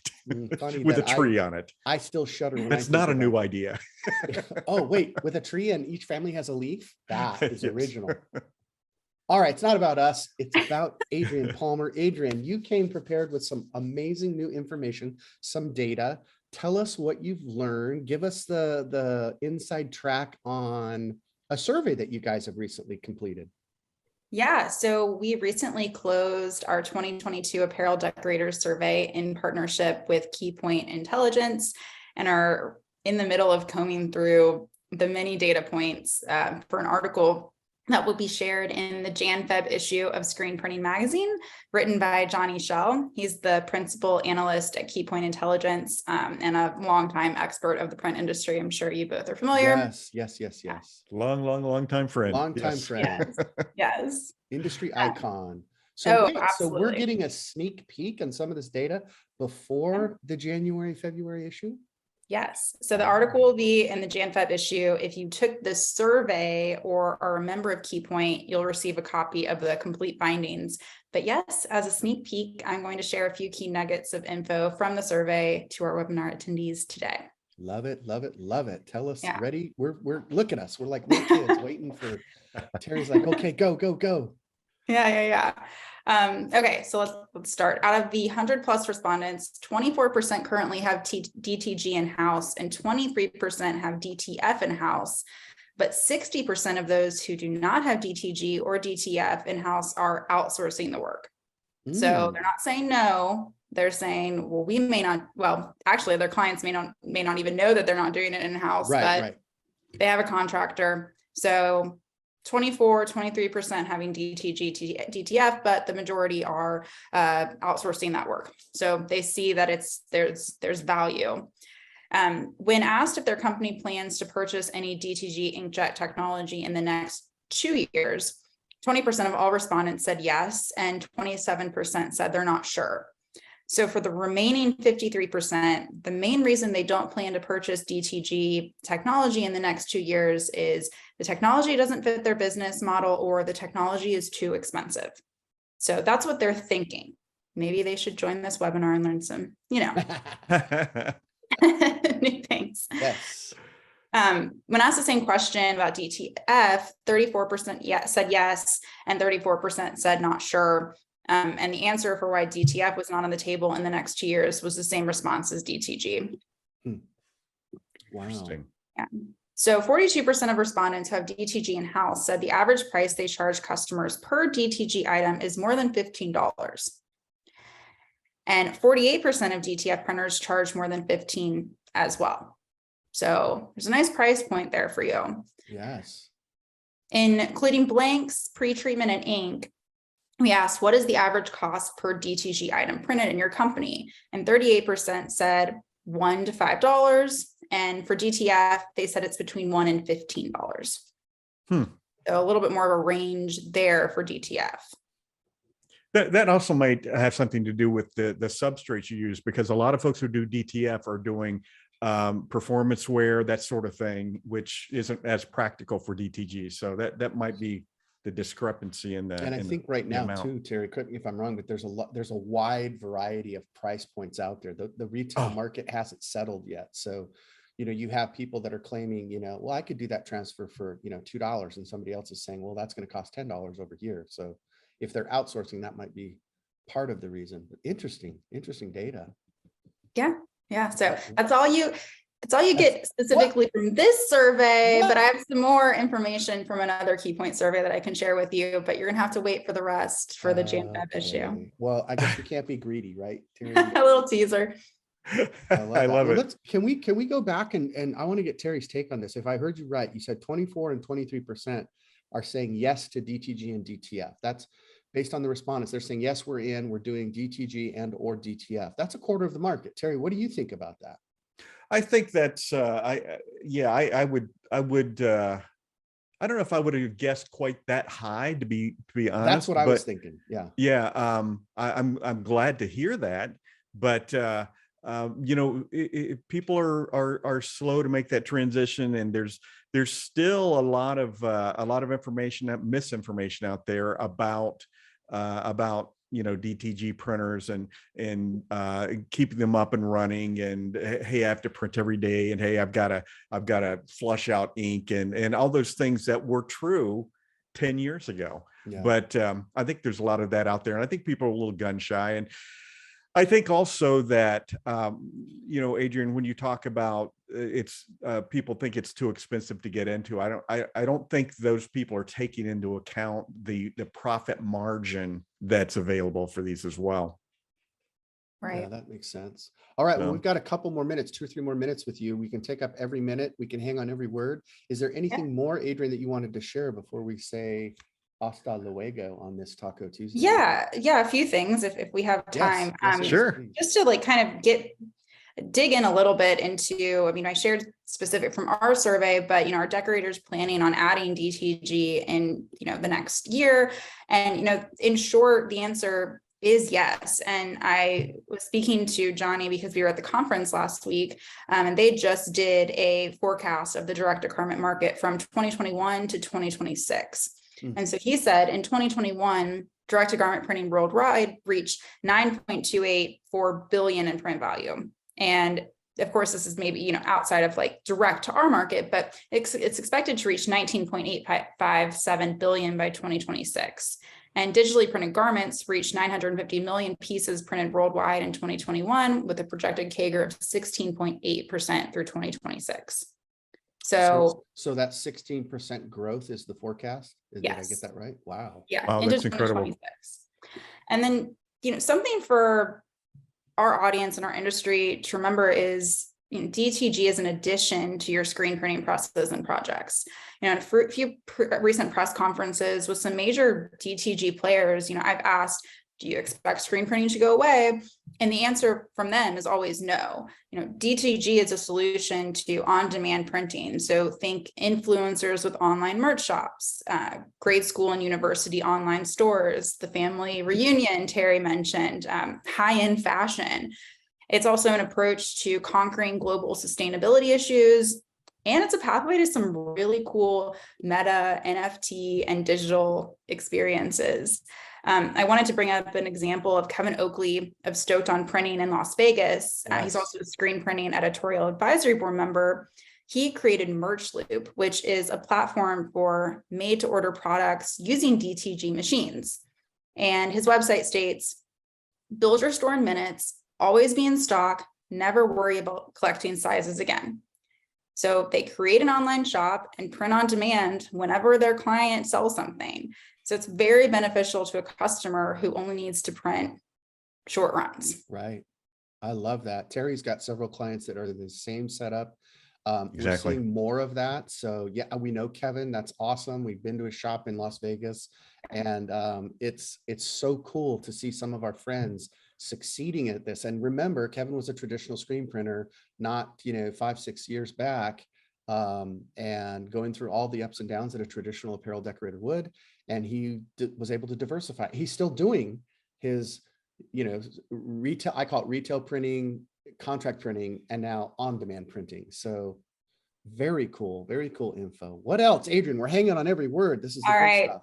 I'll give you 3 more bullet points, and these are direct from Johnny. So I have to thank him for this, but I just was clamoring at really every word he was saying in this press conference and then in a recent press release that Key Point shared. So one, this is really just about trends, that were kind of covered in their recent DTF or DTG forecast. Workflow automation continues to be integrated with online marketplaces, Shopify, Amazon, etc., and it's available for both OEMs and third-party providers, clouding the competitive landscape. So we're looking at automation. The speed gap between commercial and industrial mid-level printers is closing, and faster industrial high-level DTG printers dismiss the notion that digital is too slow. Third, growth in global e-commerce is expected to continue, reaching a 24.5% share by 2025, and digitally printed apparel continues to trend in the e-commerce direction. Love that trend. Yes. That's awesome. That's great information. Adrienne, you always have the percentages and things, and I just tell people, yeah, a lot of people are doing this. Terry and I are kind of broad brush, if you haven't. But if you'd like to know more, the January-February issue of Screen Printing Magazine. Very good. That's so cool. I'm going to definitely be playing this on Rewind so I can go back and listen to those stats and write those up, and maybe we'll follow up with something in writing. But that was fabulous. We're so lucky to know you. Thank you for your time. I know this was a juggle for you. Folks, Adrienne is a big deal in our industry, and she's gracious enough to share that data with us ahead of the publication. So thanks again. Terry, before we let her go, anything else to say besides goodbye? Hey, we always love talking to you, and you always have such great information to share. So thank you so much, Adrienne. And everybody needs to register and get that screen print Digimag, right? I'm a big fan of the Digimag. Can they go to the website, Adrienne, and still subscribe? Absolutely. It's free subscription. screenprintingmag.com/subscribe. I'll send it out in the chat. I hope everyone who's not a subscriber subscribes today and to our twice weekly newsletter. And thank you so much, Jay and Terry. It's always such a fun time talking to you both. Super. Thanks, Adrienne. Have a happy holiday. You too. Right. We'll see you soon. Listen, we are lucky. That was some great data. 60% are outsourcing, 23% are doing it in-house. So hey, guess what? All you decorators who are listening, there are a lot of people out there who are looking for product that you could be producing for them. That's exactly right. Well, guess what? We are rounding the corner. We've rounded third. We're heading home. But before we sign off, we have four special guests that are all on board, all waiting in the wings. If they could all turn on their mics and all turn on their video. Terry, look at this. We have the gift of experts from within the ranks of Equipment Zone. Every single one of these fine humans is an Equipment Zone customer. We're so grateful for their time. We have Matt Olson from MGO Studios, Megan Urban from Identities. We have Marcos Guareno from Maximum Graphics, and Dan Short, Drunken Leprechaun, which is probably the best name for a business ever. Welcome, all of you. Thank you so much for joining us. Happy to be here. Awesome. Thanks, guys. This is going to be a great panel. We're going to try to do this in a way that kind of goes through some order. We have some questions that we've put together, but I want to know so far, and let's go ladies first, Megan, and then we'll go Megan, Matt, Dan, Marcos. That'll be our roll. Megan, Matt, Dan, Marcos. We had to get Dan in there because he doesn't have an M for his first name, so that will give our breakup. But Megan, so far, have you had a chance to tune in? What's been your take? Are you enjoying this little training conference we put together? Yeah, I've enjoyed it. There's been a lot of great little nuggets to get out of it, and awesome. Enjoyed every minute of it. Awesome. Great. Matt, what about you? Yeah, definitely a good time. Lots of kind of a couple new things. I especially liked what Adrienne had to say with all the stats, because Yes. neat to see what's going on in the industry for sure. Love that. Dan, what's your take? So far, so good? Oh, absolutely. I'm interested in the new DTF shake. I mean, who is it? That too. Terry and I had no idea that was going to happen, so that's why we're still laughing about it. Okay, Marcos. Marcos, you are our ace because you're out there in New Jersey. Marcos sometimes sees things in our showroom that Terry and I haven't even seen yet. But Marcos, what's your take? So far, so good. Are you enjoying the ride? Yeah, it's been informative. Good deal. Pleasure to be here. Fantastic. Well, let's go around again one more time. If you guys could tell us how long you've been in business in the decorated apparel business or the branded merchandise marketplace. Megan, how long have you been doing this? 16 years. Gotcha. Matt? I've been in the decorated apparel and kind of promotional products industry since 1999. Ooh, nice. I got you beat, but yeah, okay. What about you, Dan? You're up next. I'm going on 2 years in decorated apparel. I mean, I've done some stuff before that, some HTV stuff like that. I've been doing graphics and promo products and stuff like that for much longer. But as far as apparel, yeah, I was going to say you've been an entrepreneur for quite a while. So, well, we're glad that we could have both ends of the spectrum here. Okay, Marcos, what about you? Since 2007. 2007, so 15 years. 50, yeah, so good 15. So 15, 16. Matt didn't do the math. He just gave us a year, 99. 500 years. I don't know. I was gonna say that 400 years. Previous century. Cool. That's what I tell people. So I started my screen printing business in a previous century. So all of you are owners of a DTG printer, and all of you have made, a big jump, a big leap in faith. You chose us. We want to thank everybody openly that these are folks who have printers from us, and we appreciate that relationship. But people don't want to hear a sales pitch. They don't want to hear a commercial. That's not why we have you here. We want to kind of get the spirit of, do you remember the reason why you bought a DTG printer in the first place? That's the question. Megan, we're going to take it to you first. Well, we were struggling with a lot of one-offs, people coming in, wanting not very many pieces, lots of ink colors, and we decided the DTG was the route. We first went with a knockoff Epson, I can't remember, the P600 or something like that, but it was just not working out and really scared us away from DTG. And eventually, I think through talking to you at ShirtLab and stuff like that, I decided we were going to give it another try, and we haven't looked back. Nice. Love that. Thank you. Because I know you didn't stop at one printer. So yeah, we now have 3. Fabulous. Okay. So that was the, what do you remember why you bought your first printer? I know, Matt, you have kind of a short version of your long story. Yeah. Short version is, I got into DTG again here to basically design my own stuff whenever I wanted and just print one with a rainbow of colors and white ink on a black shirt. I love that. Matt was a veteran. I think Matt was one of the customers that had a TJet way back in the day. I did. Okay, Matt, I work there, but I'm not responsible for that. No, I didn't even buy it. I bought it used. Gotcha. He's truly up for punishment. There you go. Okay. All right, let's go to Dan. Dan, I know you said it's been a couple of years, but is that why did you buy a DTG printer? The reason I bought mine was actually the short story, and the humor behind it is I've been doing graphics forever. I've been printing on different things forever, from commercial print to this, that, or whatever. And I decided to come down to your Tempe office there, and my wife was with me, and her big thing was, hey, we can get one of these and you can print me free shirts. Kind of like, Matt had brought up, he wants to print his own stuff. And I'm like, the wife was like, yeah, hey, if the wife approves, we're sold. So, love it. It was one of those things, just something else to add to the toolkit and take the background in graphics and design. And you just have to learn how to apply it to the DTG world, which was, fairly easy. Got to give thanks to Roy on that one. And your entire team. But yeah, it was just applying what I already know to a different substrate. Very cool. Love that. Yep. If I want to print my own stuff, I hear that a lot. Marcos, I remember that visit, by the way. Marcos, what about you? What's one of the reasons that you bought your first printer? And again, you were also somebody who had bought something before Epson. You put your toes in the water, and graphics was a part of your picture too, wasn't it? Yeah, I purchased my first one back in 2008, and it was primarily to print for a clothing brand that I was running back then, to have full control over. Like I said, it didn't pan out how I hoped it would, so I kind of gave it a break after 2010, and I got back into it in 2019 with Epson. Very cool. I love that. I love the variety here. It's really interesting to hear all of your stories. There are some similarities, but you have unique businesses, so you had unique challenges. And it's interesting to see how that F2100 solved each of those challenges / opportunities. Terry, what do you think? Up to you, my friend.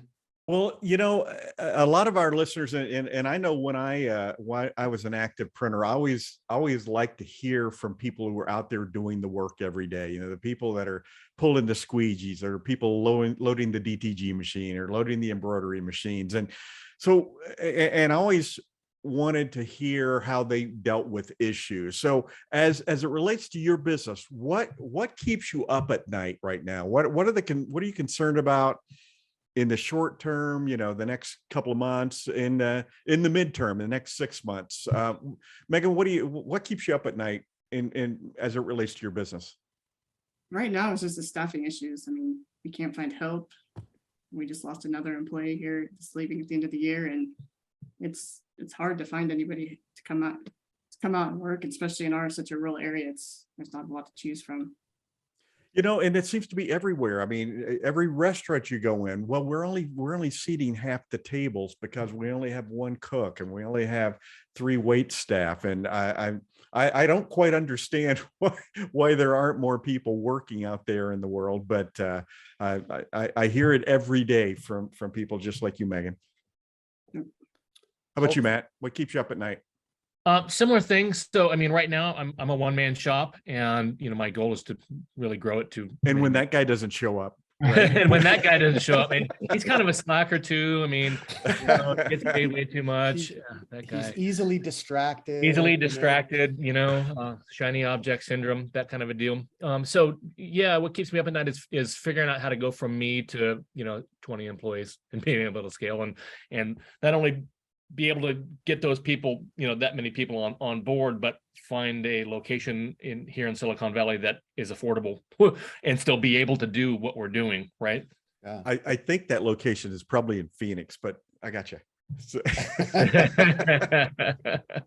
Oh my goodness. Well, Dan, how about you? I know that you're looking at, Jay was telling me you're looking at some new facilities, things like that. What's keeping you up at night? You know, I'm kind of with Matt here. I'm a one-man show. My wife helps me do a lot of prep and stuff like that. But one of my biggest things is I want to be involved in everything as far as the print gets done and stuff like that. So a lot of that is just kind of letting go a little bit of that and just managing the process more than anything. As far as keeping me up at night, I'm very comfortable in what I do. And I think part of that for me is, you know, stepping out and doing some of the different style of apparel and stuff like that. Not that I can't, but I'm constantly doing, you know, what works and what you're good at, and moving on to some of the, you know, pushing some of the other items and stuff like that versus just, you know, t-shirts, hoodies, jackets, stuff like that. Very good. How about you, Marcus? Anything making you get up at night and make a cup of coffee? For us, it's just primarily being able to keep up with, I guess, just have a lot of issues with getting a lot of garments. So a lot of times we have to, you know, do a little more scrambling to fulfill orders. You would think by now they would solve the issues, but it's just a lot of, you know, issues getting getting supplies, and then just figuring out other ways to market the DTG and DTF to bring in more business, to tap into other markets. Absolutely. And of course, Marcos, you're also dealing with the fact you have 2 locations and back and forth as well. Yeah, the commute to have to try to be back and forth to both locations to make sure everything's running properly, and, you know, keeping both locations with the proper supplies they need to run on a daily basis. You know, that ties into a lot of my time. Hey, I do want to say, Jay, real quick, we certainly want to make sure that we don't forget to say to Dan and to Marcos, thanks for participating in our live events. You guys have both come to either the Phoenix facility or the New Jersey facility and talk to our live classes, and everybody loves to corner you and and ask you 1,000 questions. I know, so we want to make sure that you know how much we appreciate you guys doing that. Indeed, thank you. That was good, Terry. Appreciate it. Okay, so let's go another round. Technology and anything, any answer is appropriate, but we'll start with Megan again. Megan, what new technology are you looking forward to, or has got you excited, or have you seen anything in the tech realm as it relates to your business? Maybe what have you got? Any ideas? Any new tech in your world? I'm excited to get our new easy DTF printer. Oh, okay. So I'm looking forward to that. That's a great answer, by the way, Megan. Yeah. Very good answer. Megan is on the list, awaiting her machine after seeing it at Printing United in Las Vegas. So very cool. That's a new piece of technology, a dedicated EasyJet Pro system. Good answer. What about you, Matt? Any new tech in your world? I know you like shiny stuff. I do like shiny stuff, and that EasyJet Pro DTF machine looks pretty shiny, really shiny. So that, you know, the shaker maybe even as a first step between that, so that, you know, that I can have the shaker between my printer and my dryer. But other things I'm looking at is, you know, anything that I could use as a decoration tool to decorate anything on a like low volume level, whether it's lasers or UV printers. I've recently seen a shiny object of a UV DTF. What? Where you can print UV DTF like we're doing our DTFs, and I could put it on the side of a water bottle or a helmet or that kind of a thing. Interesting. I knew there'd be something interesting from Matt. That is intriguing to me. Yeah, that's intriguing to me too. We'll talk later, Matt. Yeah. That's cool. What about you, Dan? I've never heard of this UV DTF, but now I'm interested. See what you did, Dan. Thanks a lot. I've changed my answer. I like shiny. I messed up the whole panel. Sorry. You know, I want to the DTF shake. Totally interested in that. Some of you already know that I'm a huge DTG fan. It took a little convincing to get me into the DTF world. I'm there for certain products and certain applications. I just always prefer to DTG everything when I can. I like the hand feel of a little bit, the breathability, but there's uses for it where, you know, on a, you know, certain jackets, I just did a run of jackets that had this furry lining inside, whatever it's called, that, you know, of course we can't DTG print. And they turned out fantastic, and there's great applications for DTF. And I finally convinced myself that I need to do this. Very good. Good answer. Okay, Marcos, what about you? Anything tech-wise that you've got your eye on? I actually was looking into that UV DTF printer about a week ago. It actually caught my eye as well, but as well, just trying to see to expand on the DTF. I know we've recently purchased 2 of the dedicated DTF printers prior, but looking to add a third. Wow. Just to, you know, speed up production. That's fabulous. Great answers. You guys are Like interesting. That I knew this would be interesting. That's why I was excited. Different types of shops, different sizes, one-man shows, you know, the whole thing. But you guys have these varied interests that are always, you know, just it's fun for us to hear what you might be interested in. So love those answers. Terry, what do you think? You know, this is just like Vegas, by the way. You guys are last on stage. You're the headliners. So, crystal ball time. What are you looking forward to building or doing in 2023? Megan, what do you have in the back of your mind for the coming year? Just growing our company more and be able to offer more products and design selections and stuff like that in their team stores and stuff like that, with the ability to do DTG or DTF. Awesome. How about you, Matt? Stores, yeah, that's a cool answer. Yeah, more stores for sure. That's a huge priority for me in 2023 is more online stores. I've got a handful of them now, but I want to make a push to really do a lot of like unique niche brands of, you know, things that we can DTG again, one at a time, print on demand type style, whether it's my designs or our clients' designs and right. Fantastic. Dan, I'm gonna follow that too. What's in the crystal ball? You know, go with expansion and stuff like that. Outside of here, we've got a couple other businesses that I run as well, which one we're shutting down to put more emphasis on the printing and DTG garments, stuff like that. Been very successful already, but it's never been the focus. It's one of those word of mouth, getting stuff done like that, getting referrals that way. But I've never, ever pushed the business because I've been so tied into other businesses. So that's the huge focus for 2023 for me. Fantastic. How about you, Marcos? Looking to actually launch for 2023 to start doing team stores where we've been in contact with a few schools. So looking to do a lot of their spareware and just focus on that, you know, so looking to expand on our, you know, print on demand section as well. That sounds like a common denominator there, if I'm not mistaken, Terry. It sounds like that indeed. Online Look out, custom sales. ink. Yeah, right. Dan's gonna build a whole new platform.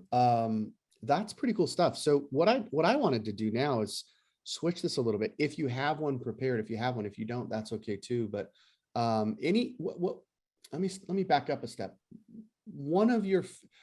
Do you have a favorite job? You know how they're like your kids. All jobs are important. All jobs are good. All of your customers are great. But there's sometimes a few that stand out, or a few moments that really make it worth it, right? Where the job came together, the print was fun, the client was over the moon. Is there anything that you guys each could share or show, a print or a project that was one of your favorites? I don't know if you're up for that. That's kind of a curveball, but Megan, if you don't have one to show, maybe you could explain something, or why was it your favorite, or what was one of your favorite, jobs that you finished and why? I guess I did bring one of our last prints that we just did. This happens to be for my brother's race team, but if you can see it or not. But oh my gosh. It's just a race car. So this job was made so much easier with the DTG versus trying to screen print all the colors, which normally would have been probably a 12 to 14 color job. We were able to do it super quick and just run a few pieces at a time. That's awesome. I love that. That's very cool. Brothers are great that way, right? He needed them yesterday, and he probably gave you no time to finish it. We need them today. Yep. Very cool. What about you, Matt? Any fun projects, proud moments, anything to share? So many. Had a cool racing suit to kind of tie into her stuff. I don't have it with me.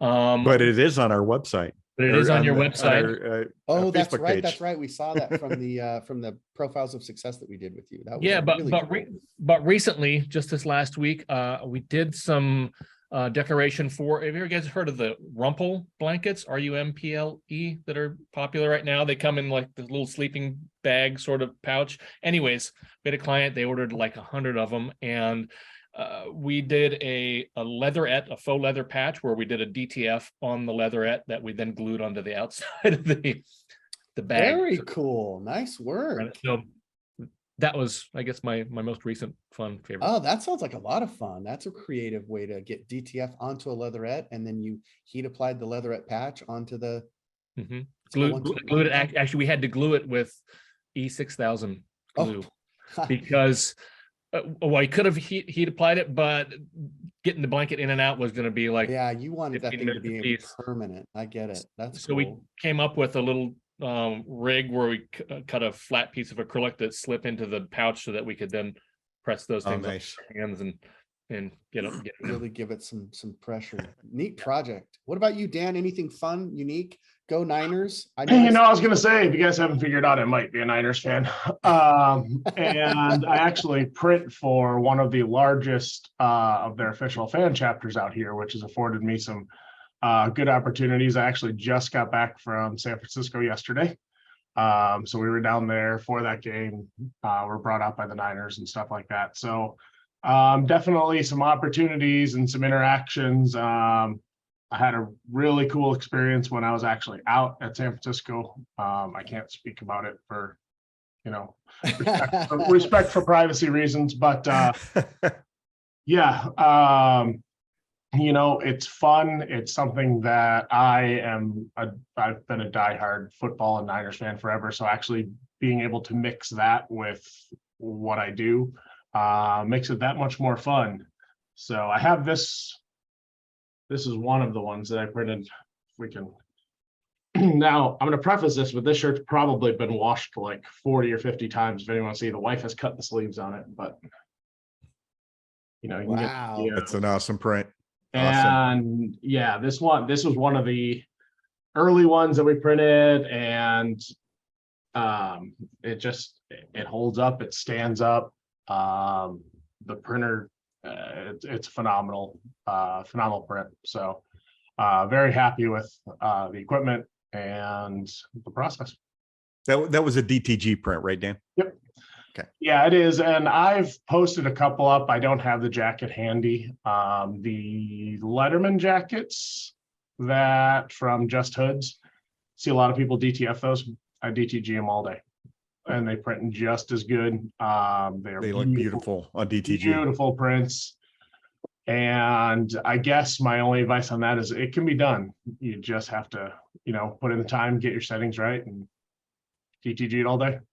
Yeah, it can be done. I've had the benefit of visiting Dan and seeing some of his samples from his place of work. And I also had the advantage of having Marcos come visit us when we had our training event in person in New Jersey, and he brought some of his samples.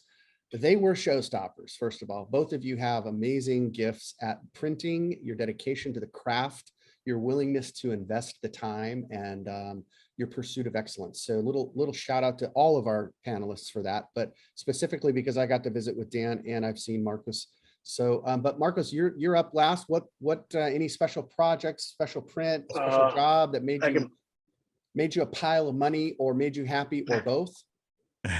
This is one of my favorite prints that we've done. Put it right in front of you. There you go. Oh, okay. I love that. Move over with the two little characters. Yeah, this we did DTG. Another project that we've been doing lately, we've been printing on boxes. We've done it both DTG and DTF. So we've been doing full color on boxes with DTF. On the DTG side, we just do, just a black ink, but it's something that, a lot of our customers now, want to order boxes, just to ship out, their apparel. So, oh yeah. We try to push the limits to see, what else we can do with both machines. Love that. Great answers, all of you. Great examples. Thank you for sharing. Terry, we're just about wrapped up. We're a few minutes over, but I think that's okay. We have most of the folks are still here that are interested. So it's okay for us to go a few minutes over. This is really, really good content. Is there anything else, Terry, you want to ask our wonderful guest and panelists? Oh gosh, I could talk to these guys all day long, but I guess more than anything, I just want to tell them how much we appreciate you guys hanging around through the whole show and listening to everything and being our showcase at the end, because as I said, decorators want to hear from other decorators and hear what they're doing out there. So we appreciate you guys so openly sharing with all of our listeners. Yeah, definitely echo that. We don't want you to get blitzed or bombed or inundated with requests for secrets. However, there have been a lot of people asking in the chat specific questions.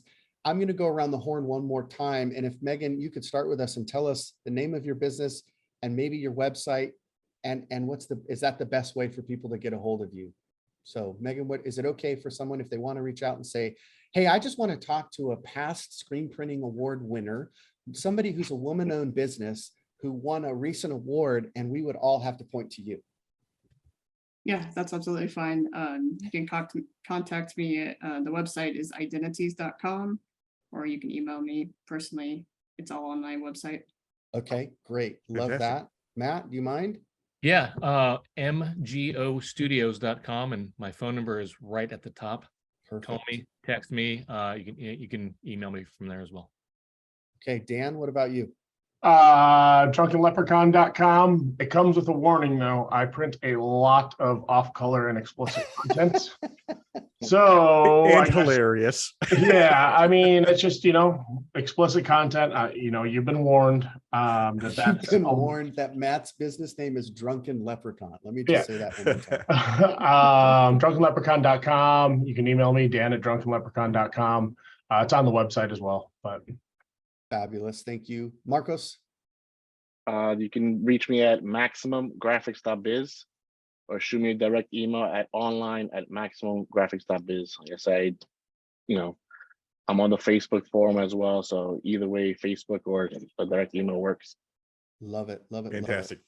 Well, you guys have been a breath of fresh air. We are so grateful to each of you. Thank you for spending part of your day with us. I know you've been kind of waiting in the wings until we got this chance to chat, but your answers have been impactful. You've been able to share some insights. We can't wait to keep building business with you. And we want to make sure that our relationship is as real as with these four as it is with everybody that tuned in today. So we're going to let you four go for now. And then Terry, we can wrap this thing up. And until we all meet again, I hope we see each other soon, somewhere at a trade show, or stop by New Jersey, or swing by Arizona, and we'd love to chat and catch up. So thanks again to our panelists. Big shout out, round of applause to all of you. Thanks, guys. Appreciate it. guys. Thank you. Awesome. Terry, this has Right, been Jay. an amazing event, right? Exactly. This 2 hours feels like it was 20 minutes. Had so much great information.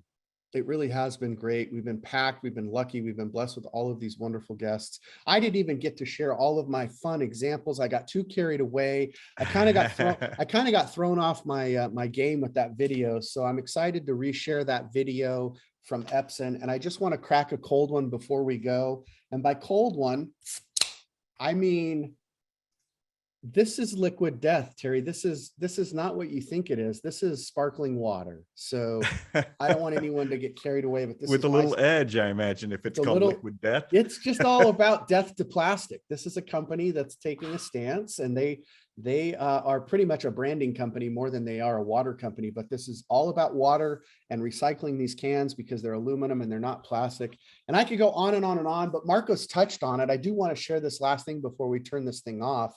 The kits, being able to do DTF on a wide variety of substrates, not just textiles, but even cardboard. You can see we created these really cool kits. And can you see that QR code in the lid right there? That's been something that a lot of people have asked about. But what's been fun for me, Terry, as you know, I'm a guy who's willing to experiment. These are probably the coolest thing ever, because if you're a fan of like field notes, or you're creative, or if you're in production, Terry, how often did you have a clipboard or something right? In Terry's case, it would have been a legal pad, yellow. A junior and yellow line. legal Yep, pad. there it is. There it is right there. But having the ability to do this with my Epson F2100 DTG printer, reverse the order of print it on film, and then lower the temperature and heat press some paper. I'm telling you what, coasters, shoes, I don't want to get too carried away, but I can't help myself because I'm actually I'm re-engaged. I'm having more fun than ever. I know, Terry, that I've got a long list of to-dos and I'm supposed to be working on all these things, and I am, but you know what? This is fun. If you're not having fun in this business, I have to think you're doing something wrong. That's just my take. I don't know. I feel like you're going to say, come down to Jay's water beds. These prices are crazy. Nope, not saying that. I do want to say thank you again to everybody in New Jersey who helped us put this on, to all of the staff who spent a lot of time preparing, cleaning up, checking video, checking audio. We're sorry for our own little technical snafu. I tried everything that everyone suggested in the chat twice, and it still wasn't going to play. So it's just one of those days. And thank you, Terry, for your flexibility and being able to kind of roll with it and not freaking out. All of the good stuff that we've been able to provide today will be on YouTube soon. It's going to take us a couple of days to edit this up, but we'll have it up there soon. So if you want to watch the recorded session, you can do that later. Invite a friend, tell a guest, tell a neighbor. And in the meantime, what should we say goodbye with? Terry, you take us out.